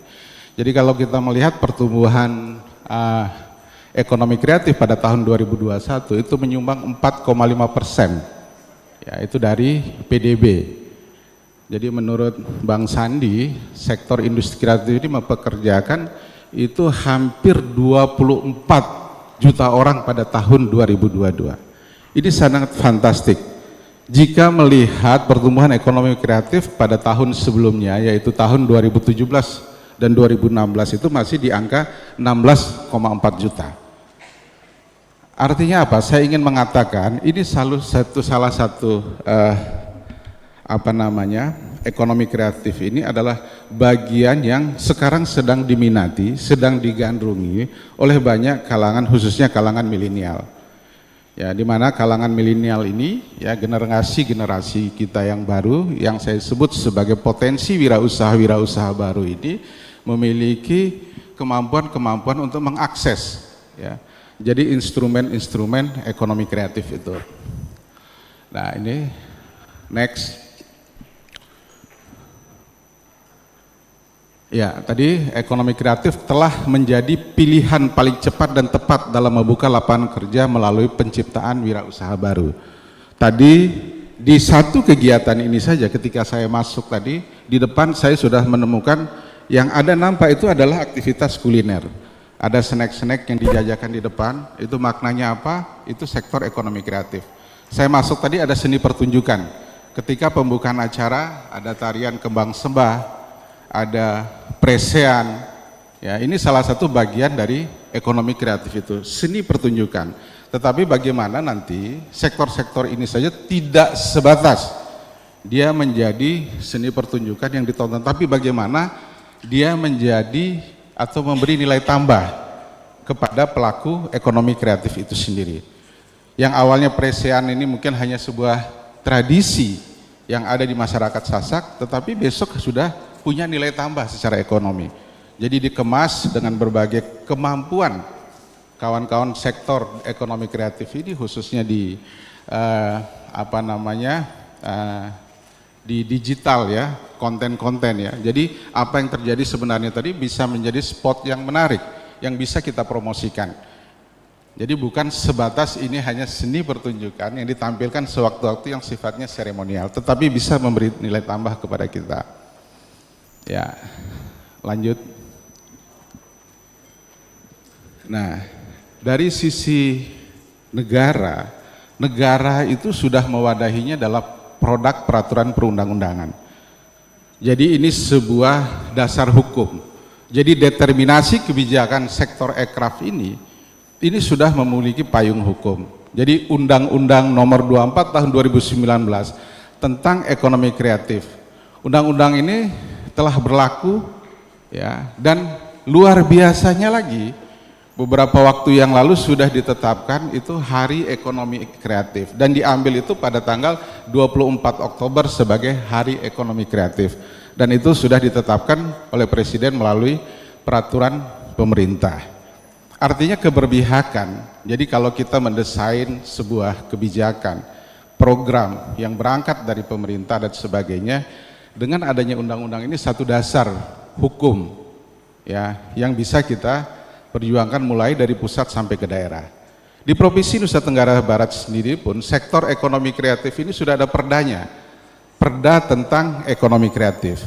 Bahkan ada pergub terakhir ketika waktu itu namanya bela beli produk lokal. Itu maknanya apa?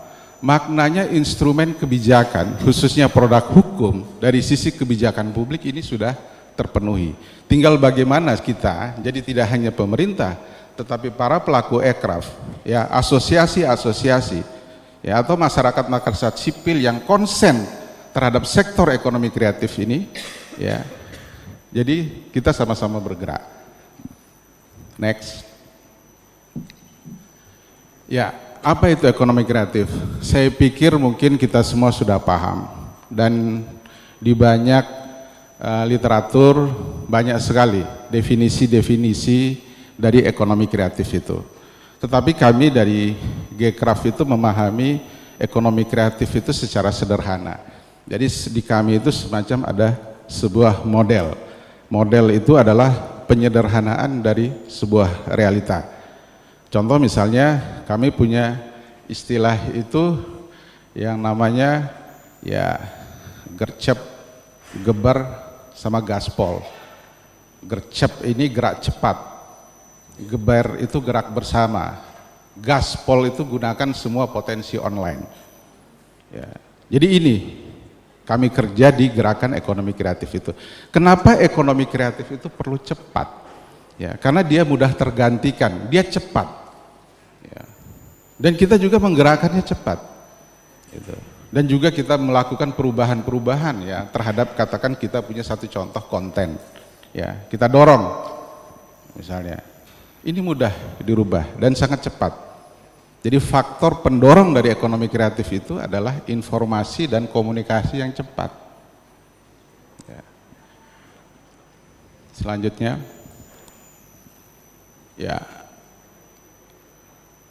ya, jadi ini poin yang di bawah di paragraf kedua ini menarik. Ekonomi kreatif dibangun oleh interaksi antara kreatif manusia, gagasan intelektual, informasi dan teknologi terkini. Jadi ide dan gagasan itu ya, jadi tidak datang dengan sendirinya. Jadi memang dibangun dengan satu kemampuan intelektual. Ya, jadi Anda harus banyak membaca, Anda harus banyak berdiskusi, Anda harus punya rekam jejak dan sebagainya, yang pada akhirnya memperkuat ide, wawasan, gagasan, yang pada akhirnya nanti bermuara pada munculnya kreativitas baru. Nah, ini adalah satu hal yang yang bisa dikolaborasikan dengan yang tadi adalah informasi dan teknologi. Ya. Lanjut. Ya, ini pendapat pakar, ahli, jadi itu bisa dibaca. Jadi ini tidak bisa, ya. Terus lanjut. Nah, ini ada 17 subsektor ya. Jadi pertama itu pengembangan permainan, arsitektur, desain interior, musik, seni rupa, desain produk, fashion, kuliner, film, animasi, video, fotografi, desain komunikasi visual, televisi dan radio, kriya, periklanan, seni pertunjukan, penerbitan dan aplikasi. Kalau di Indonesia itu yang paling besar itu adalah sektor kuliner. Yang kedua itu kalau tidak salah ya, fashion baru kriya, craft.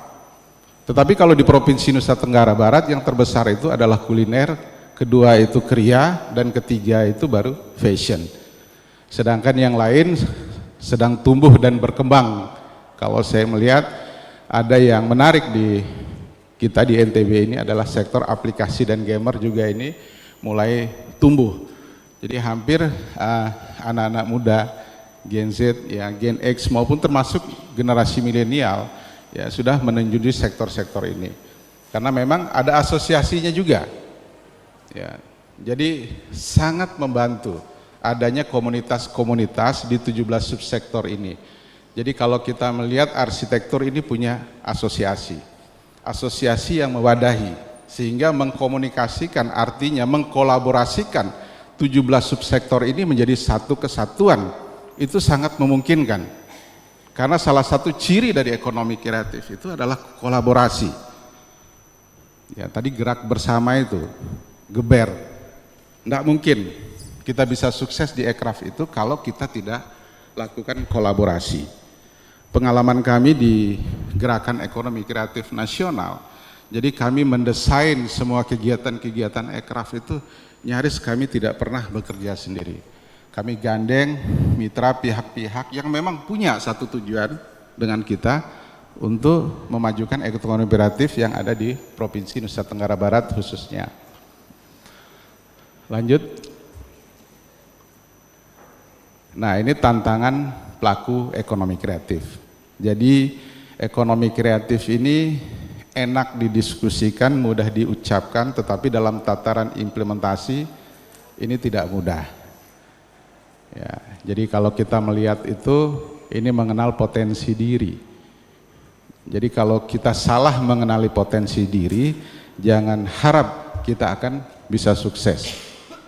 Ya, ini paling pokok. Seperti halnya kalau kita mengidentifikasi sebuah masalah.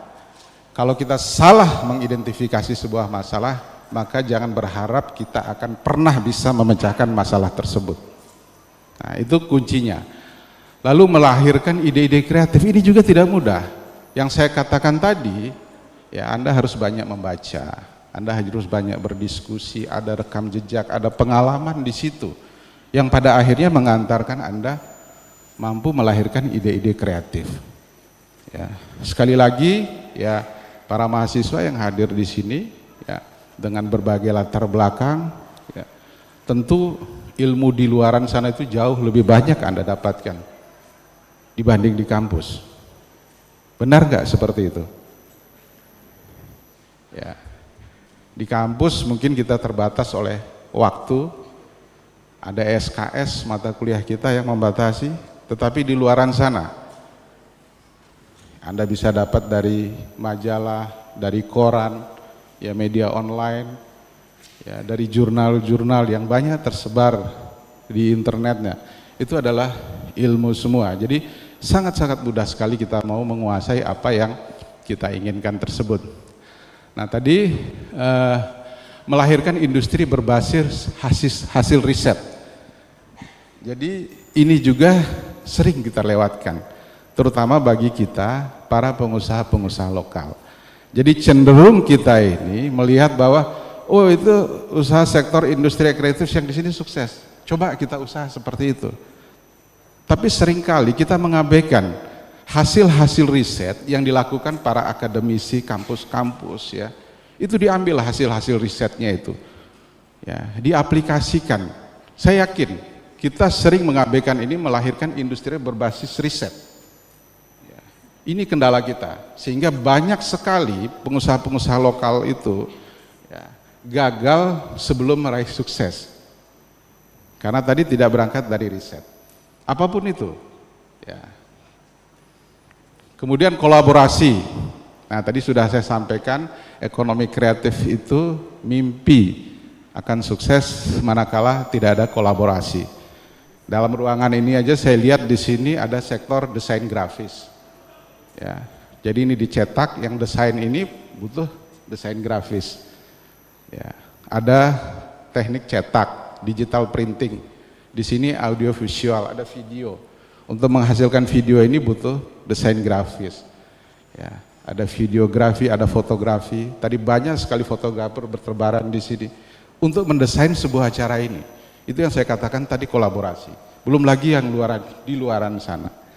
Sehingga tidak ada yang luput dari 17 subsektor ekonomi kreatif ini. Ya, tadi ini sudah memanfaatkan daya tarik visual. Jadi kalau dulu itu kita menjualnya konvensional, tetapi bisa sekarang divideokan. Ya, kalau istilahnya anak muda itu ya konten lah. Sigap dan kreatif mengikuti penetrasi digital. Ya, maksudnya selalu update gitu. Kalau biasa konten kreator yang ngeditnya pakai apa, diupdate terus aplikasinya yang terbaru. Sehingga dia tetap update ya terhadap penetrasi digital ini. Selanjutnya perlindungan hukum. Ini sangat penting. Jadi contoh misalnya di industri kreatif musik. Jadi di situ ada haki, dan kalau saya malah berpikir bagaimana haki itu bisa diperjuangkan menjadi jaminan bagi para industri kreatif atau pelaku ekonomi di bank untuk pinjaman ya, secara komersil. Ini kan belum kita lakukan. Nah, ini kami Gcraft lagi mendorong ini, bagaimana bank daerah ini bisa menerima yang namanya hak kekayaan intelektual para pelaku ekonomi kreatif ini bisa menjadi jaminan untuk peminjaman modal usaha di bank. Ini contoh. Memahami digital marketing ini pasti ya, dan secara keilmuan kita sudah banyak mendapatkan apa sih itu digital marketing di kelas-kelas bisnis ya, terutama di manajemen pemasaran biasanya sangat banyak sekali diulas ini digital marketing. Selanjutnya kolaborasi aplikasi online ya. Ini kolaborasi aplikasi online ini ya, ada nggak seperti apa contohnya? Ada nggak? Yang kalau dulu misalnya kita posting saja, ini yang kecil, bukan yang besar. Kolaborasi kita posting saja, kolaborasi media online ini yang kecil saja, kita posting hanya untuk diri kita sendiri. Ya. Tetapi di aplikasi sekarang itu sungguh luar biasa untuk mengembangkan jaringan itu dengan bentuk kolaborasi. Kalau di Instagram saja kan ada permintaan sebagai kolaborator. Anda bisa tag orang, Anda bisa tandai dan sebagainya. Yang itu ibaratnya Anda bisa sebebas-bebasnya menggunakan fasilitas-fasilitas kolaborasi ini. Nah, selama itu tidak menyalahi apa yang menjadi ketentuannya. Terus tadi membakar semangat bisnis dengan belajar inovasi dan kreativitas. Ini kembali kepada diri kita masing-masing. Ya, bahwa semua yang kita bicarakan tadi itu kembali kepada diri kita masing-masing. Ada enggak ya semangat kita? Mau enggak kita fight terhadap apa yang kita berjuangkan di 17 subsektor ekonomi kreatif ini nanti? Next. Ya, ini tadi sudah sempat diulang. Ekonomi kreatif merupakan sebuah ekosistem yang ideal bagi para pemimpi untuk mewujudkan mimpi-mimpi maupun kreativitas mereka menjadi kenyataan. Jadi berawal dari ide, ya awalnya berawal dari mimpi, berawal dari ide. Dulu saya, ketika saya kuliah, ketika capek ini ngetik, saya berpikir pada saat itu, seandainya ada mic ketika kita membaca, itu dia terketik sendiri. Itu hayalan saya pada saat itu, pada saat menulis tesis pada saat itu ya. Ya, tapi sekarang sudah ada. Itu dari mimpi semua. Ya. Semua yang kita wujudkan, produk-produk kreatif itu awalnya dari mimpi semua. Akhirnya bisa menjadi kenyataan. Ekonomi kreatif menyediakan ruang bagi kreativitas, inovasi, dan semangat kewirausahaan untuk berkembang, melahirkan generasi pengusaha kreatif yang mampu menciptakan nilai tambah bagi masyarakat dan mendorong pertumbuhan ekonomi. Karena ekonomi kreatif ini sederhana cara bekerjanya. Anda tidak perlu harus punya modal besar. Jadi ruang bagi pengusaha-pengusaha baru, ya. Tinggal sekarang bagaimana ide dan gagasan itu sudah muncul di kepala kita masing-masing. Jadi sangat banyak sekali, tinggal pilihannya mana, minatnya kemana. Gitu. Tapi iklim juga penting. Kenapa saya bilang iklim penting? Iklim terdekat kita itu adalah kawan-kawan kita, kawan bergaul kita, teman kita. Ya, itu yang membentuk iklim kita. Jadi saling menarik satu sama lain, memperkuat satu sama lain. Nah, itu yang juga harus diperhatikan. Jadi jangan menyendiri. Jadi harus banyak teman. Next. Ya, ini ekonomi kreatif, ini peluang kebangkitan. Jadi kalau kami di gerakan ekonomi kreatif itu mengatakan bahwa ekonomi kreatif itu masa depan Indonesia. Ya. NTB bangkit, ekonomi kreatif maju. Ya. Pertama, menciptakan lapangan kerja baru. Ya. Ini tantangan kita semua. Jadi banyak kampus yang setelah lulus membutuhkan pekerjaan, ya saran kami, ya jangan mau jadi pekerja, ya pilihan harus jadi wirausaha. Ekonomi kreatif ini adalah satu pilihan yang bisa Anda seriusi, Anda tekuni.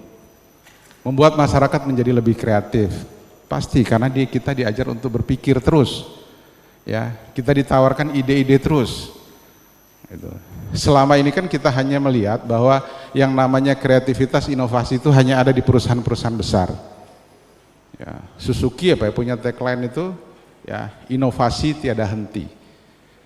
Jadi kalau motor kita perhatikan, ya motor Honda sebenarnya sama saja, dari Astrea berubah Supra hanya mungkin lampu bagian belakangnya dan sedikitnya yang dirubah, tetapi harganya sudah berbeda. Artinya dia memberi nilai tambah dengan sentuhan kreativitas yang sesuai, yang tentu disesuaikan dengan keinginan pasar, marketable. Mengurangi angka pengangguran pasti, kalau menciptakan lapangan kerja ya akan mengurangi angka pengangguran. Meningkatkan inovasi di berbagai bidang. Ya, jadi modalnya tadi ilmu, modalnya itu sekolah, modalnya itu belajar, maka akan meningkatkan informasi di berbagai bidang. Kuncinya itu memang adalah semua itu pendidikan. Menciptakan kompetisi bisnis yang lebih sehat. Ya. Jadi fair ya. Jadi yang namanya kompetisi di ekonomi kreatif itu fair. Jadi bagi yang tidak bisa bertahan maka akan tergulung sendiri. Ya, kita banyak sekali kita aplikasi online jual beli sekarang itu luar biasa. Ya, yang masih menggunakan cara-cara konvensional, tidak mau mengupdate sesuai dengan tadi istilahnya penetrasi digital atau penetrasi pasar dengan cara-cara digital seperti itu, maka akan tergulung sendirinya. Selanjutnya menciptakan saluran kreativitas manusia. Jadi manusia ini makhluk yang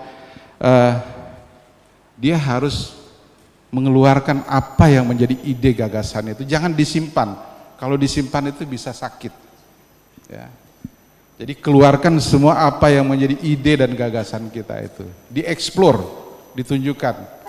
Ya, saya punya konsep seperti ini, saya mau seperti ini, saya ingin seperti ini. Nah, ini harus disampaikan dan Anda harus berani menunjukkan itu semua. Apa yang menjadi pikiran yang ada di pikiran, ada ide dan gagasan itu. Lanjut. Ya pasti kalau ini, jadi istilahnya Bang Sandi itu kalau ekonomi kreatif bagi pariwisata itu ada rohali dan rojali. Rohali itu rombongan hanya lihat-lihat dan selfie-selfie. Jadi kalau kita ke objek wisata, apakah ke Senggigi, ke Kute, kan banyak itu yang hanya melihat-lihat aja, selfie-selfie saja, setelah itu pulang. Ya bahkan ada mungkin tadi foto profesor itu sudah difoto mungkin tidak jadi makan. Itu. Nah seperti itu. Jadi banyak sekarang seperti itu. Nah kita tidak inginkan seperti itu. Dia harus menjadi rojali, rombongan jadi beli. Itu. Jadi rombongan jadi beli. Nah, untuk menjadikan rombongan jadi beli kan harus ada yang dibeli. Yang dibeli itu apa ya? Produk kreatif. Produk kreatif itu banyak. Ya, di fashion itu ada kaos, kemeja dan sebagainya. Ya, di Kria, ada kerajinan, banyak sekali kalau kita yang ada di Lombok dan Sumbawa ini, khususnya di Provinsi NTB ini. Ya, jadi itu sebenarnya. Jadi dua hal itu cukup dijelaskan ya. Pariwisata itu ya Rojali sama Rohali dan Rojali. Ya, yang harus Anda buat sekarang bagaimana caranya yang datang ke sini itu adalah orang-orang Rojali tadi, rombongan jadi beli. Jangan sudah melihat objek wisata kita, lautnya yang bagus, ya pantainya yang bagus, ombaknya yang tinggi dan sebagainya. Setelah itu dia pergi, kita dapat apa? Itu. Nah, itu kesempatan, itu peluang. Itu. Jadi dilihatlah perilaku para pelancong itu. Ya, kalau di ekonomi itu ya perilaku konsumen. Bagaimana sih pola kunjungan mereka, seperti apa? Ya, pola mereka membeli, ya. Itu dipelajari. Nah, dari mempelajari itu Anda tahu produk kreatif apa yang saya harus siapkan untuk menyambut kunjungan wisata yang ada di Provinsi Nusa Tenggara Barat ini. Jadi mungkin itu yang bisa saya sampaikan. Terima kasih. Billahi taufiq wal hidayah. Wassalamualaikum warahmatullahi wabarakatuh.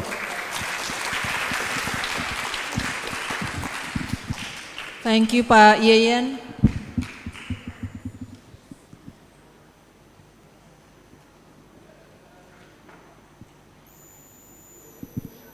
So to sum up what Pak Yeyen mentioned before, that the creative economic is a new term actually in the tourism. So we're getting more familiar with this term, might be after 2021, Pak. Yeah?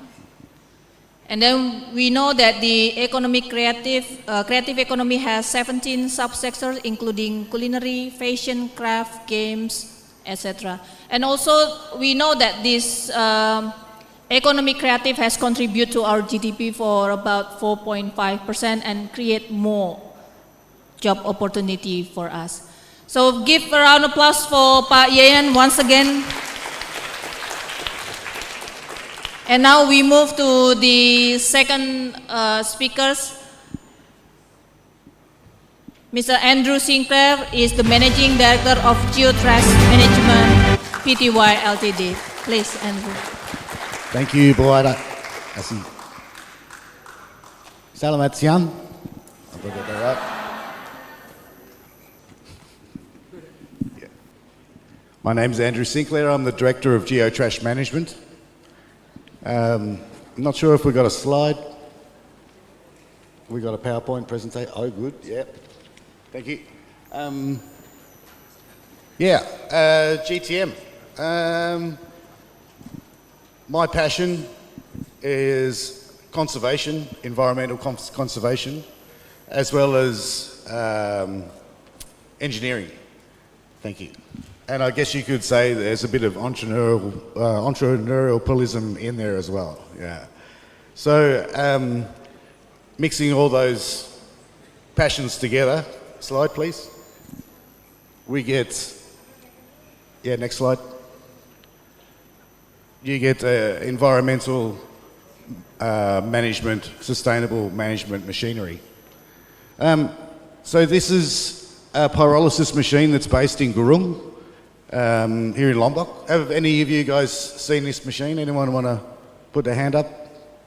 We get a lot of visits from Ulram University, so nobody. Okay, good. Interesting. So this is a pyrolysis machine.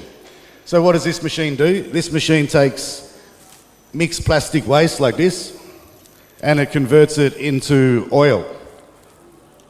So this is from 1 kilo, that much plastic waste, we get 600 millilitres of pyrolysis oil. So what can we do with pyrolysis oil? We can make diesel, gasoline, kerosene, and we can also recycle it into new plastics. Slide, please.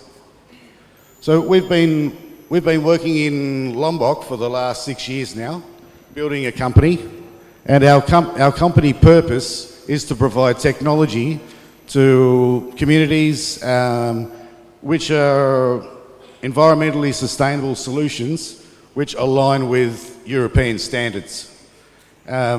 and also our aim is to empower communities to manage their own waste, especially plastic waste. Slide, please. So the problem, which we all know, is that the plastic waste is just not being managed correctly, right? Being from Australia, we have the same issue. We've got way too much plastic waste coming from the tourism industry, way too much plastic waste coming from, basically all industries as well as households. So actually today what I want to share with you is the strategy that we have come up with to assist with managing mixed municipal waste, which involves the pyrolysis technology. Slide, please. So the issue is we've got about 40% of household waste which is being burnt, and 9% is leaking into rivers and lakes and the ocean. So what we're aiming to deliver is a facility that can manage 500 tonnes per day. Slide, please. So if we can manage 500 tonnes of mixed municipal waste per day, that deals with all of West Lombok and potentially most of South Lombok and North Lombok as well. That would represent a reduction in 16,000 tonnes per annum of river and lake and oceanic pollution. So this system really aligns well with the United Nations environmental sustainability targets that you can see on the bottom there. Next slide, please. So our solution involves an integrated waste management system that includes the low-cost pyrolysis system to deal with plastic waste, municipal waste sorting systems, biodigestion systems, and solar panels. Next slide, please.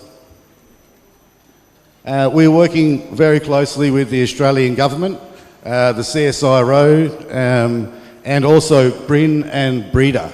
So BREEDA is your regional innovation, science and technology section of the government here. We also work with Sukfindo and the World Health Organization. Next. So the system will involve the material sorting line, biodigesters, chemical recycling, and the solar farm. So this will be a 1.6 cubic metres of solid municipal waste, which is diverted away from our local landfills. The whole system, next slide please. The whole system is designed to be run from waste and also run from solar. So the energy that we require to convert the plastic into the oil will come from gas that we get from a biodigestion system. So that biodigestion system will be the part that manages our organic waste. The pyrolysis system will manage the low-value waste, plastic waste, and the other plastic waste should be going to recycling for mechanical recyclers. Next, please. So this is what the system will look like. Next slide. So this is, you have to give it a click. Yeah. So this is the waste separation system that's already operational in Thailand. We were talking a bit before about Thailand, and yes, they are quite far ahead of the game, even in comparison to Australia, actually, which is not a surprise. So this waste separation system will remove the organics, the plastics, heavy organics like wood, cardboard, etc., and also textiles and things that are not recyclable. The waste that Thailand is processing is completely recycled, and only 8% goes back to their landfills. So this is the plastic that we transfer to the pyrolysis systems. Plastic bags, snack packaging, and all of this sort of stuff. Next one, please. Try again. Next. Yeah. So 60% of Lombok's mixed municipal waste is organic material, stuff coming from households, also markets or industry. So what we do here is we basically put them in these gigantic tanks and we let the bacteria create gas. And that gas is very, very good heating fuel, and it can also be used for generating power in gas engines, or it could be bottled and distributed to the community. So this machine here separates the residual plastics from the organics. That's the gas storage, 6,000 cubic meters of gas. So the gas is processed slightly and then is forwarded to the pyrolysis systems. The residual material that's left over after the organic process is compost. The water or the moisture that's extracted from that compost is treated and then can be used for irrigation. This is the gas burner that we use for the pyrolysis machines. We have 3 of these per unit, and you can see that the flame of this is, yeah, as effective as a diesel burner, if not more effective. But yeah, next slide, please. Yep, again. Okay, so yeah, this is what the pyrolysis systems look like. So these are the machines where all the low-value plastics will go in. This is a site in Henan Province, China. So they have actually 16 of these machines, and each one of these machines is 10-ton, has a 10-ton plastic capacity. So each one of these machines runs for about 10 hours, and then it's cleaned out and reloaded and started again. Very simple, easy to operate, and it's exactly the same as the machine that we actually have here in Breda running at the moment. So you can see the gas burners there, and yeah, next slide please. Okay, so what do we get from the pyrolysis system? Once well, what we get is actually this raw, I guess you call it crude oil. We call it pyrolysis oil. And then we go to the next stage, which is distillation. So we're distilling that oil and we get diesel, kerosene and gasoline, and also a polypropylene wax and carbon black. Yes, please.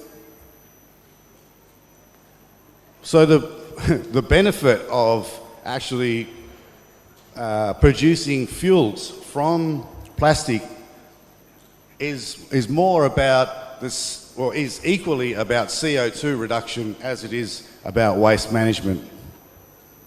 You can see on this graph, we're talking about CO2 from the production of the oil per litre.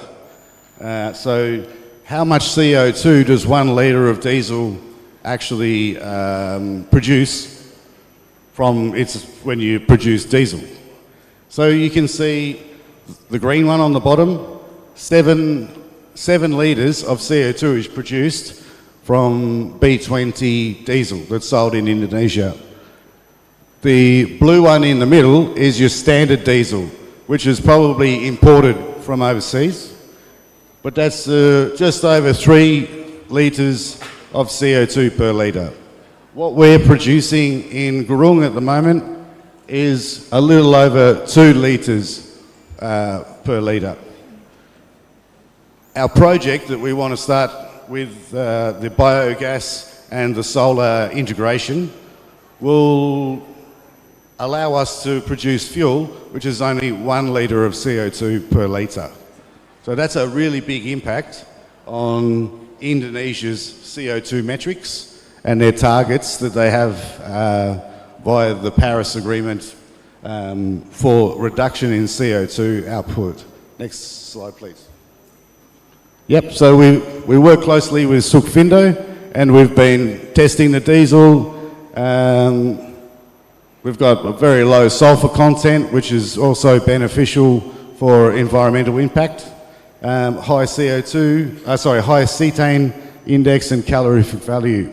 So the quality of this diesel that we can make from this oil is Euro 3 standard. Next, please. Part of our investigation and the reason why we're running this machine in Indonesia is to prove to the government that our exhaust emissions and the toxicity are within limits and within European environmental standards. So I'm not sure if you can see, we're testing for particulate, sulfur dioxide, carbon monoxide and nitrogen oxide. The white column on the graph is your European standard. The orange is the Indonesian standard and the blue is our result. So yeah, we passed. Everything passed. We have no mercury, no hydrogen chloride and no hydrogen fluoride. And they're the big polluters, so we're very happy about that. So we know the system's safe. Next slide, please. So our mission outcomes: economic impact, infrastructure development, and social and environmental impact. Next slide, please. So starting at the way that tourism will be impacted or should be impacted by this is that now Lombok will have a fantastic method of keeping all of their beaches, the oceans, the forests, their waterfalls and lakes clean. So now you actually have a management system where all of the waste can be taken, and we know that we're not going to be relying on landfills or local landfills or river dumping or open burning. This scale of facility would employ over 500 people, 550 people. There's a lot of engineering and management traineeships will be involved in this. But the biggest impact, I think, is the alignment with the Paris Agreement and the realisation of Indonesia's CO2 targets, which I'm sure everyone knows about, right? Yep, next. The other impact is from the production of fuel from this plastic oil, local or locally. It's cheaper to make. It's cheaper to make than what Pertamina can make their fuel for. So what we see is we have discounts on the diesel, the gasoline and the kerosene. And also, we don't need to subsidise any of it. So the government saves money on diesel and gasoline subsidies as well. So if the regional government bought all of our fuel and used it for their own fleets, their own trucks, their own services, then we're looking at 1.4 billion Indonesian rupiah a month in savings on fuel, which is significant. But not only that, 260,000 cubic metres of waste will be diverted from the landfill per month, which is a massive amount. That's a massive amount. And the landfilling greenhouse gas emissions saved, that's 120 tonnes of CO2 per month as well. Next, please. So let's not forget the waste banks. The waste banks are already doing it tough and really working hard to help us to recycle our materials. So any of this plastic waste that they have, there's a market for it. We have a price that we would pay them to deliver to us. So ordinarily this is worth nothing. No one wants to buy that, but now we do. So that'll increase their revenue stream by adding all of that as new products that they can sell. Next, please. So since this is about economics, I decided we should show you what our revenue stream looks like. Next slide, please. But it's important because these things need to be economically viable, right? So if you don't have a business around these kind of like massive ideas, then how are you going to fund it? So the capex is quite high. We're looking at $32 million for an infrastructure project like this. Actually, that's quite cheap when you compare the similar projects in Europe or Australia or Singapore. Operational costs, $2 million a year. So we're looking at a $5 million US a year gross profit, which will make the investors very happy because it's a 6.4 year return on investment. So this kind of systems can actually be a very good business, and they have shown, especially in Europe, Sweden, Scandinavia, Australia, that yes, they certainly are good businesses. So why not have it here in Lombok, right? Next. The other thing about being in Indonesia for a business is that we can leverage the outstanding quality workmanship and skills that Indonesia has, and we build these machines in Indonesia and export to the rest of the world. Indonesia has probably the best engineering that I've seen, well, anywhere really, and especially for the cost. So, yeah, next slide. All right, so that's our team, and if you'd like to support us and you'd like to know more about what we're doing, then you can shoot the QR code. Next slide, please. And yeah, contact us whenever you like. We're so excited to be here, and we thank Umram University, Bu Aida, for inviting us along, because you guys are in charge of Lombok next, and you guys are in charge of Indonesia next. So this is the kind of thing that we need to be thinking about. If you want success in your tourism and industry, you need to keep the system closed. So thank you very much for your time. Cheers. Thank you so much, Andrew. So that's the presentation from Andrew, and then the next we move to Rose Huizenga. But before that, give a round of applause, one more for Andrew. And then also very interesting to have the presentation from Rose Huizenga, is the co-founder and director of Gili Shark Conservation. Rose, time is yours.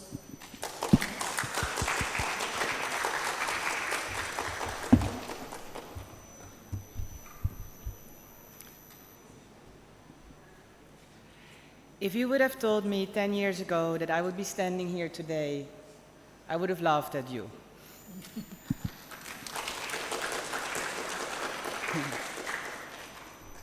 Yet here I am today, doing something completely out of my comfort zone. And let me tell you something, I'm a little bit nervous, okay? And I think this is exactly what entrepreneurship is all about. Doing something out of your comfort zone and doing it anyway. It's about being open to new opportunities and the lessons that come with each experience. I would like to take you on a personal journey today and share with you the lessons that I learned in the last 10 years. Next slide.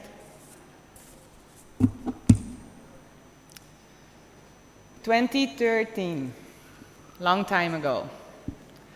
I took 3 months off from work, and I had a pretty solid plan. I wanted to go see Indonesia, I wanted to explore Nepal, and I wanted to see Sri Lanka. And as soon as I arrived in Bali, I went straight to Padang Bai, and I bought myself a ticket to Lombok. My plan was to rent a motorbike in Bangsal and drive all the way to Alor and explore the ocean on the way, as diving has always been my passion.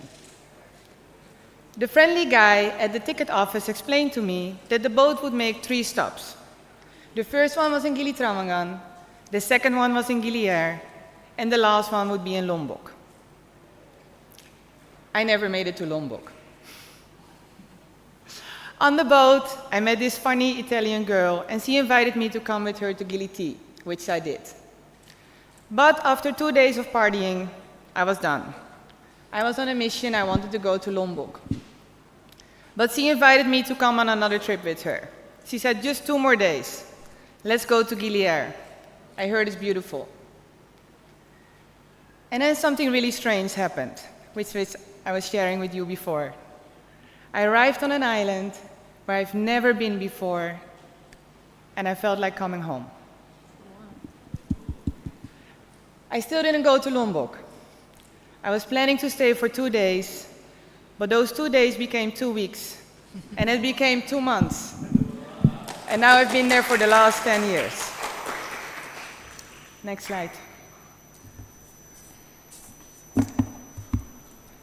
I also met my handsome husband under a big tree in a place called Villa Nanka. In September 2015, we found out that the place that we called our home, the place where we fell in love, was for sale.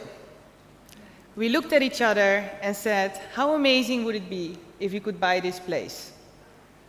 But we were 2 dive instructors, no savings, no assets, no nothing. Which bank would be so nice to give us a loan?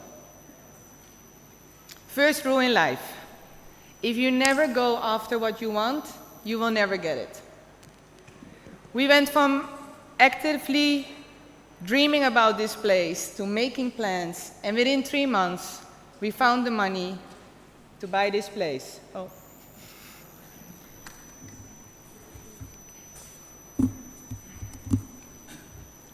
Next slide. I remember when I just graduated, and I went to my papa, and I asked him, Papa, if you could give me one piece of advice, what would it be? And he started laughing. And he said, earn money, create an impact, but make sure you have a lot of fun along the way.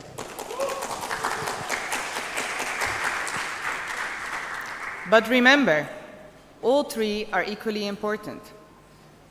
And first I thought it's pretty simple advice. But turns out it was actually pretty brilliant. Because your success will not be measured by the size of your bank account. It will be measured by the impact that you have on the people around you and the world in general. And the having fun, very, very important. You're going to spend a lot of time in your life working. So you better do something what you love. And if you do something what you love, you will probably be very good at it. And most of the time, it doesn't even feel like work. I get up every morning so excited that I can do what I love. Next slide.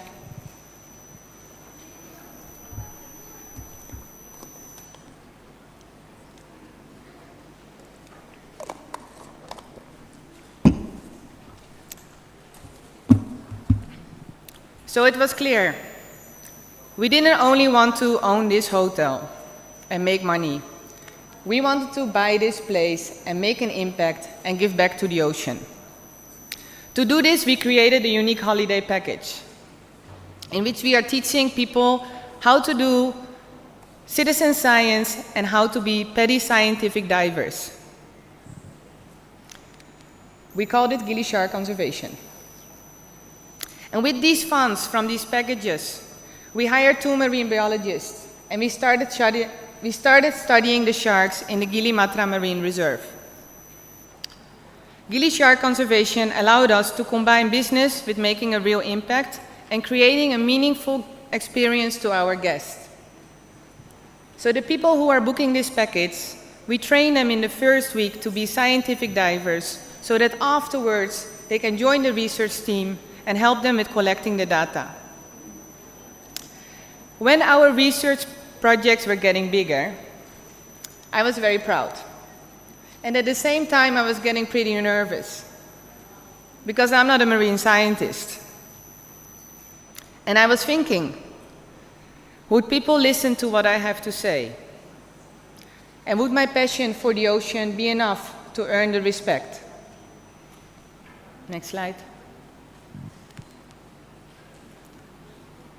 Turns out, nobody really cares how much you know. They only care until they know how much you care. I quickly realized that true leadership is not about expertise. It's about commitment and connection. When you lead with genuine care for your mission and your team, you will earn the respect. And people will be inspired by your passion and that you're always willing to go the extra mile. And they will see that you truly care about your work and the impact that you make. Next slide. Fast forward, 2018, next slide. I guess I don't need to explain what happened on the 5th of August, 2018. In less than 20 seconds, my business, my home, everything was gone.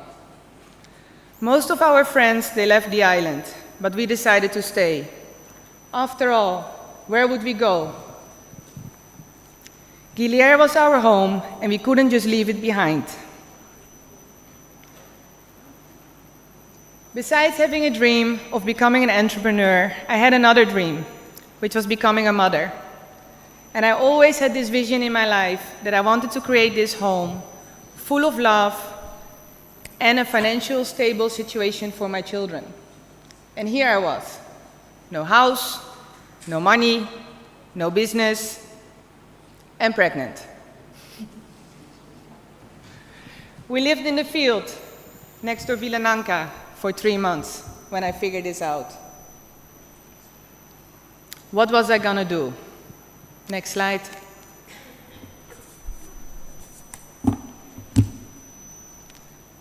Life is unpredictable. We cannot always control what happens to us, but what truly matters is how you respond to these challenges. Because challenges often bring unexpected opportunities. This earthquake gave me the chance not only to rebuild my home, but also shape the vision for my future. And I was determined to create a life full of love, resilience, and hope for my children, even in the middle of all the chaos. And from my own experience, I learned that a positive mindset is changing everything. Every setback that I had pushed me to grow, adapt, and get stronger. It took us 1 year to rebuild our little paradise, while I was growing a little girl in my belly. And on the 26th of July, my girl Charlie was born, and 7 days later, we opened our business again. Next slide. You would think good story, right? So far. 6 months later, COVID.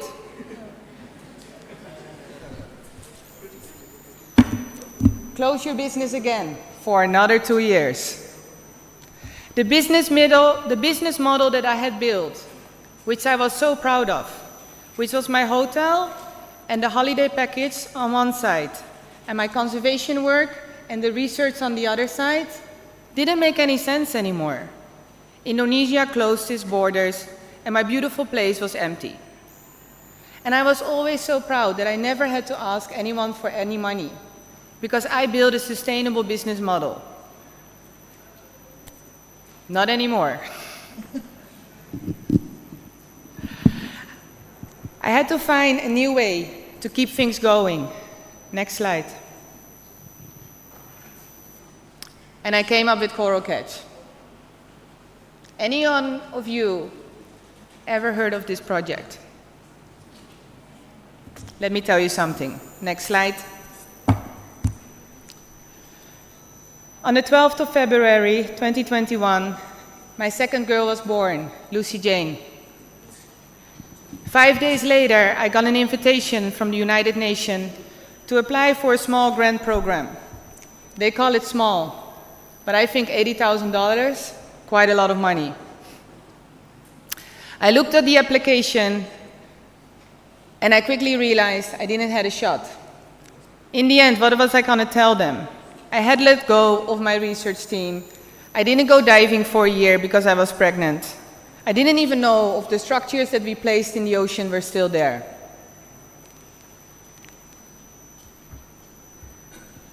And on top of that, it seemed like everyone was doing coral restoration these days, and on a much larger scale than I was doing it. Every mother in this room knows that the nights where you're breastfeeding can be quite long and lonely, and I had a lot of time to think. And there was this one night where I just had this aha moment. And I woke up my husband and I said, remember this grant from the United Nations? I know how to get it. I'm going to set up the first completely female coral restoration team in Indonesia. And he looked at me and started asking questions. How are you going to pay these Bule girls? They always want a lot of money. And what are you going to do about their work permits? And I said, no. I'm not talking about Bule girls. We're going to do this with local girls. I checked it already. It's never done before. And I think it's going to be great. He started laughing. He said, you're out of your head. Turned around and went back to sleep. Luckily, I'm stubborn. The next day, I was sharing my idea with some of my friends, and these were some of their reactions. First of all, you're never going to find enough girls to do this job. They will never be able to carry the tanks and the equipment. Their families will never allow them to be away from home. This is the biggest Muslim country in the world. And can you even go diving with a hijab? And then on top of that, do you know, Indonesian people, they don't like when the color of their skin is changing. Because that's just for the lower class, right? Right. Next slide. One of my favorite quotes. The people who are crazy enough to think they can change the world are the ones who do. I ignored everything. And at that time, Facebook was still the bigger channel. And I wrote in Bahasa Indonesia, are there any girls out there who would like to get a scholarship and learn how to set up their own coral restoration project and monitor it afterwards? Within 3 months, 150 girls all over Indonesia sent me an email. I knew I was on the right path. I found a little bit of money, I did a small pilot, and Coral Catch was born. Next slide. To get the attention, sometimes you need to say something crazy. So I made it my mission. I'm going to empower 100 women to have a career in marine conservation in the next 5 years. Next slide. I'm on the way. So far, we trained 32 women, 2 of them from UNRAM, and all of them are now working in conservation in Indonesia. Next slide. My vision is to create a network of powerful leaders who are protecting and restoring the reefs of Indonesia. Next slide. Last but not least, there's one thing I want to share with you. If you don't ever start, you will never know. People think they need more money, more experience, and more education to start their dream, only to figure out that they need more money, more experience, and more education. Being a perfectionist myself, I'm often scared when I start my crazy ideas. I really had to work on this. I had to change my perspective and overcome my insecurities. Let me tell you something. You will never be 100% ready. We will always lack some education, and we will probably also lack the money and the experience that we think we need to start. But you want to know the crazy thing? These things just come as we begin to do the work. One of the best ways to learn something new is to just jump. When you follow your passion instead of the crowd, quickly you will see that you are on the right path. And even if that path is full of barriers and earthquakes and pandemics, and your work is not only going to be easy, have faith that you can achieve anything you want. I wish you all the best in your careers, and I'm absolutely sure you will do great. Thank you.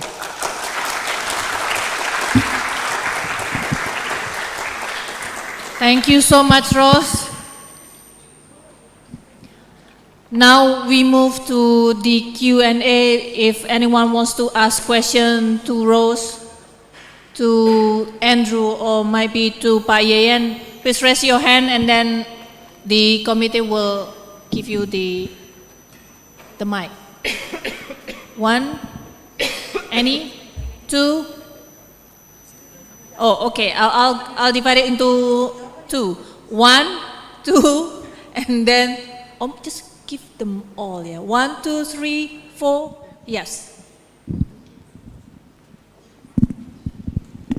Could you please, the one who wants to ask, could you please move to the front stage so it will help the committee, please.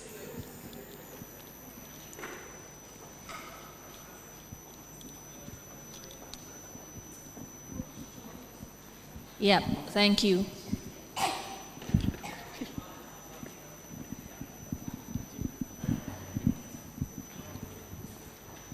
Just mention your name. And then what is your question? Good afternoon. My name is Muhammad Ainur Rakib. I'm from the International Class of Management major. Thank you for the chance to ask a question. I would like to ask a question to Mr. Andrew Sinclair. The question is, maybe some of us already seen so many recycling and waste management campaigns, but most of them didn't continue to operate. The question is, what is the main key to maintain the continuity of recycling and waste management programs? Thank you so much. Okay, thank you. Do we need to answer straight away or we just collect all the questions? Yeah, just collect all the questions. Okay. And then the second one? Okay. Just mention your name and then your question and then who's your questions? My name is Bunbun Junior. I'm from the Tourism Study Program. So my question is actually for Mr. Andrew Sinclair.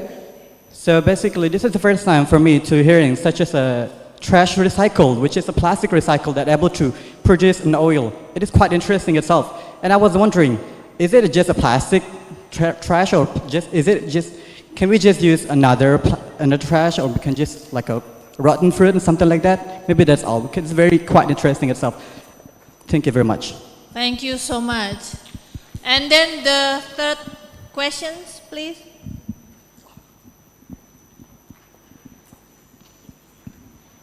My name is Alifa Zahra. I'm from Communication Science or Communication Studies. So my question is also for Mr. Andrew Sinclair. And the question is, how do you see Indonesia in the next few years? What if one day our problem is no longer about plastic waste, but more about chemical waste or something that is industrial, something that are harder to manage and also highly damaging to the land, to the environment overall? How do you see and how are we going to face this in the future? What is your opinion? Thank you. Okay, thank you. That's the third question. The fourth one, the last one, last but not least. Oh yeah, this is the last one. Only three, and then none of you? I think there's one from, yep.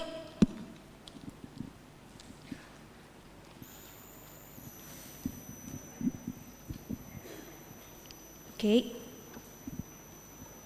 Yep. Okay, I'm Puspita from Mataram University. As you know, the problem in this country cannot manage the waste properly. So, as a foreign, what do you think about the role of the government and society in overcoming the problem? Please give us a critique and suggestion, which is maybe can help your company. And the second one from Miss Rose. Rose. Yes, you are so beautiful and I love your hairstyle. Thank you for coming in Lombok and love this island so much. Thank you, maybe that's it. Yeah. All four, yeah. So, please, Andrew. Thanks so much for the questions. It's really awesome to hear that everyone's thinking about this. Question number one, young man. Yeah, there's always a lot of people desperately trying to find solutions for this, for the types of waste that we're looking at. I think how we ensure that these programs maintain their success into the future is to look at what's already being a success in other countries. And when you can actually take this plastic material and value add onto it enough that it becomes a sustainable business, then yeah, inshallah, it will carry on and work. It also takes a lot of dedication. You need to fight against some levels of bureaucracy and also with competition and maybe other businesses who aren't really interested in what you're doing so much. Yeah, so I think number one is we need to look at technology that's already in practice and already working. Yeah. So the second question was about, did you make a note? From her is from what is the government roles in the waste management? Right, yeah. I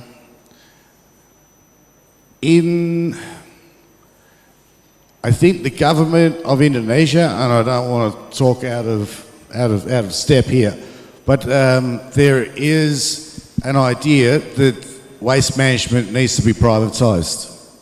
And yep, I agree with that. But, however, and I hope this answers the other question over here. I'm from Tasmania. When I was 10 years old, the school programs were heavily focused on cleaning up Australia. Don't throw your garbage on the ground, make sure you're recycling and all of that sort of stuff. So the government did spend a lot of money on education at a primary level, which put the idea into all of our heads. Now, in Tasmania, you don't see anything on the ground on the beach unless it was accidentally let go of somehow. We built a brand around that. In Japan, one what are they called? One cherry from Tasmania cost $5 US. Yeah, because of the idea that the Japanese have about Tasmania.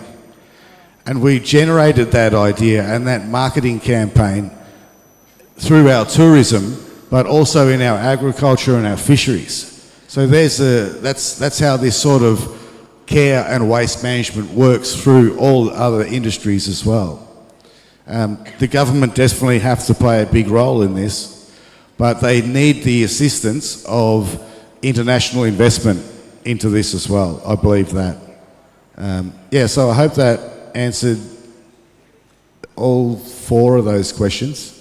What is your opinion about the waste in Indonesia or waste management in Indonesia? No, I'm going to get in trouble if I say that. Just being honest. My opinion. Because this is kind of like education for us. Right? No, it's similar to how things were in Australia when in the 80s and the 90s.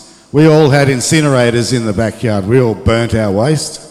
But it's different now because we have a much higher level of plastic in our in our waste. We didn't have that much plastic back in the 90s or 80s, I don't think.